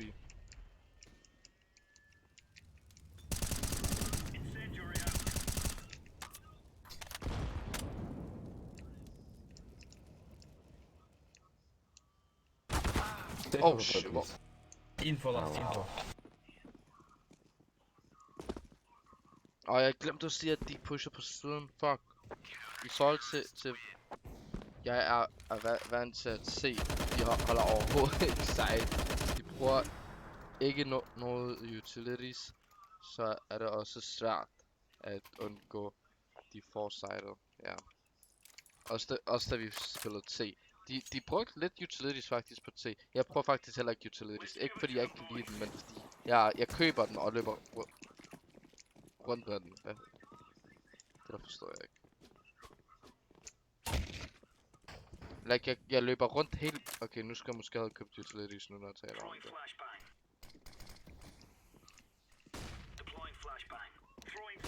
It's big. Fucking. Ja, it's B. Jeg glemte at tale igen.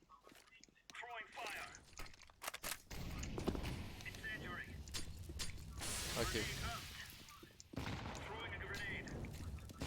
Jeg ved ikke, hvad stedet hedder. Det er det der...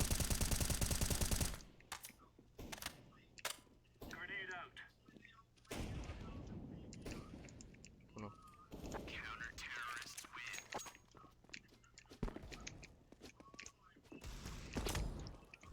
Hvad står der? Hvad skriver han? Maybe do one echo and then some slow mid control. Jeg ved ikke om jeg tror ikke jeg talte ham. Скар. Тебе? Не, забирай его нахуй, они не нужны. Okay, let's go. Vi har AVP, vi har Scar, vi har AVP, vi har AK, vi har AUG. Fedt. Hey. Okay. Lige når jeg køber utilities. Palace. Ja, det giver god mening at de gik derover. B. B, ja.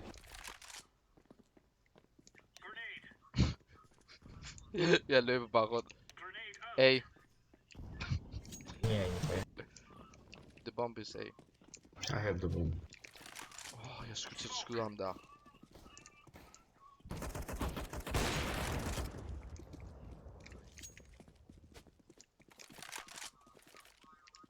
Nej, jeg kaster bare en granat.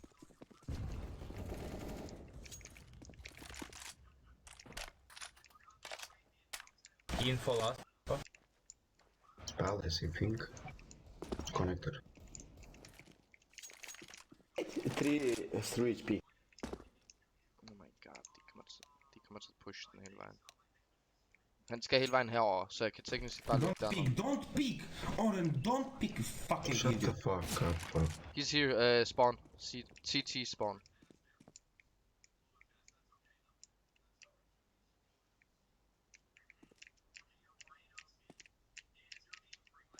Probably mid. Jeg skulle måske ikke have sagt det højt.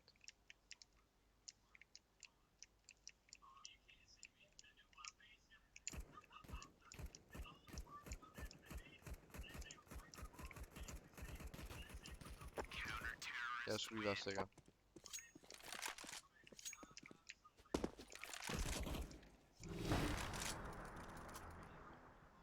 Okay, vi laver i hvert fald progress.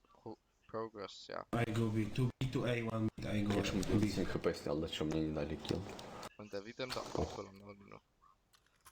Ja, vi har vundet super godt. Upsi. Go 1 mid. Yes.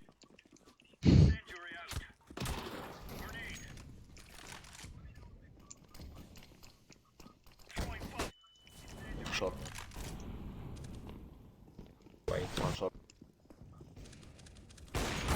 Nej! Fuck! Bro, ikke kunne tage endnu, de har ikke set bomben. De ser legit en person. Never mind. Du har en pointe, fordi man skal sige, når der hele holdet er der. Når hele holdet er der, så skal alle rotere. Eller når man tager bomben. Det er de eneste to konditioner, hvad det der, hvornår man skal rotere bomben. Jeg forstår ikke, folk ikke ved sådan noget. For eksempel, hvis du ser alle personer, som sagt, så roterer du. Hvis du ser 4 personer, så skal en fra det site, som I står på. Fordi der, for det meste er der 1 til 3 spillere på sitet. Højst sandsynligt det ikke, hvis man har med. Men ellers... GG. Men ellers jo. Hvad har jeg fået? 3 kløveren. Jeg får altid 4 kløveren eller 3 kløveren.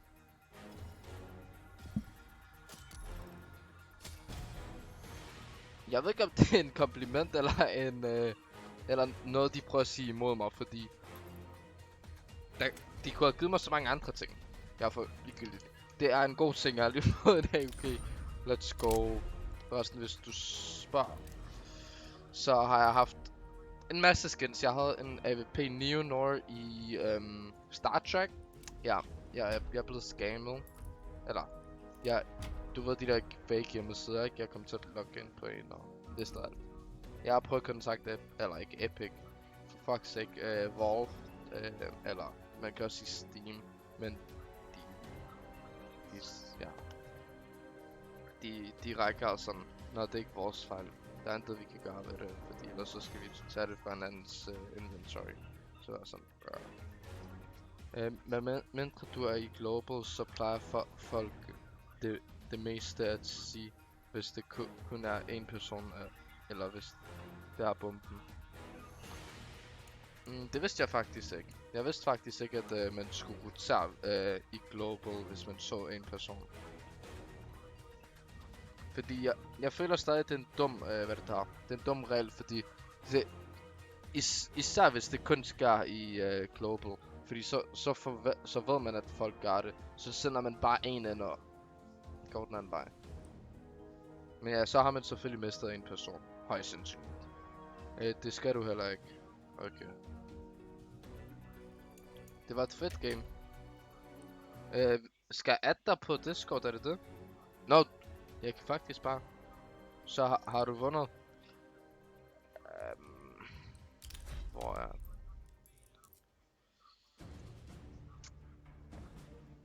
Jeg har vundet, ja. Eller, jeg har vundet andenpladsen.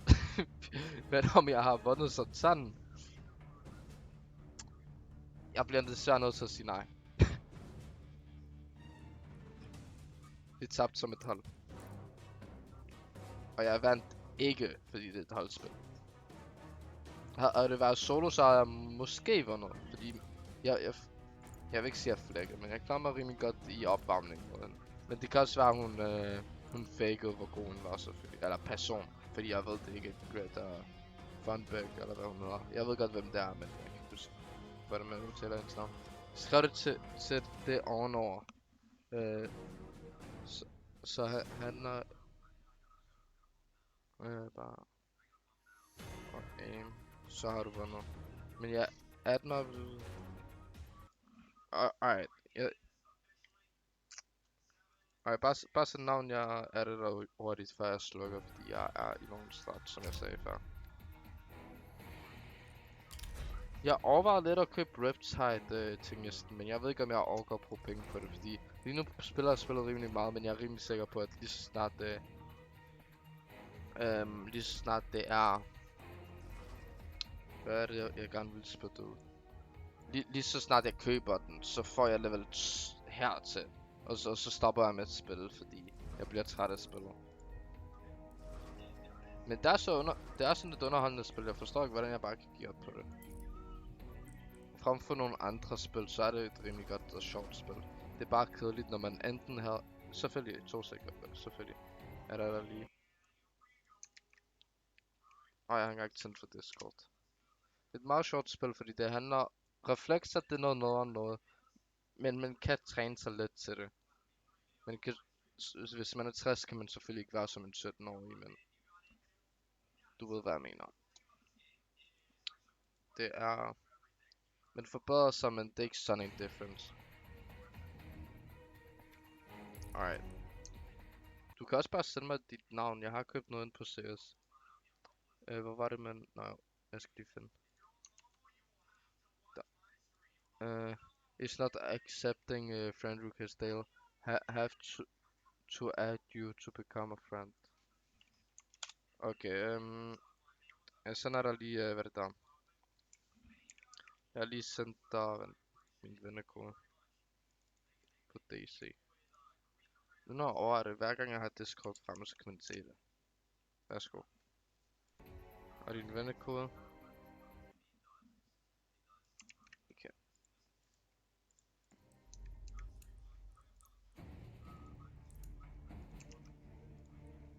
Der. Bach. Hvor lang tid har du spillet? Jeg skal om 2 år får jeg veteranvendt. Den der 5 års veteranvendt. Så du kan godt se. Okay, 2 sek. Ja. Så der, jeg har sendt dig den. Nu skal du bare acceptere den. Jeg har også sendt dig den på Steam. Og hvis der er noget, så kan du kontakte, hvis du mener 1666 timer. Man får minimum, eller ja, minimum 5 years of service om et år. Fedt. Ikke minimum, hvad jeg siger, min. Ja, jeg tænkte lige, der havde noget relateret med det der 5-tal og det der years at gøre, men det havde det ikke. Fedt. Jeg får mine om, hvad det der, om 2 år, det er basically fordi, at jeg begynder med, jeg sad og spillede, fedt du har addet mig. Jeg sad og spillede, vi havde sådan noget e-sport på skolen, og så logger jeg altid ind på en account, jeg fik fået. Og så lige til slutningen fik jeg at vide sådan, du er godt klar over, at det er gratis nu, ikke? Og så var jeg sådan, vent seriøst? Og ja, det var så der, jeg fandt ud af, at det var gratis. Og downloadede det og begyndte med at spille det. Selvfølgelig, jeg spillede det ikke sådan hver dag, verdensmester eller noget. Jeg spillede det fra tid til tid. Og jeg gør det for det meste på en klub. Jeg har adgang til den. Men jeg er også mit sidste år på den klub, så ja. Har du også...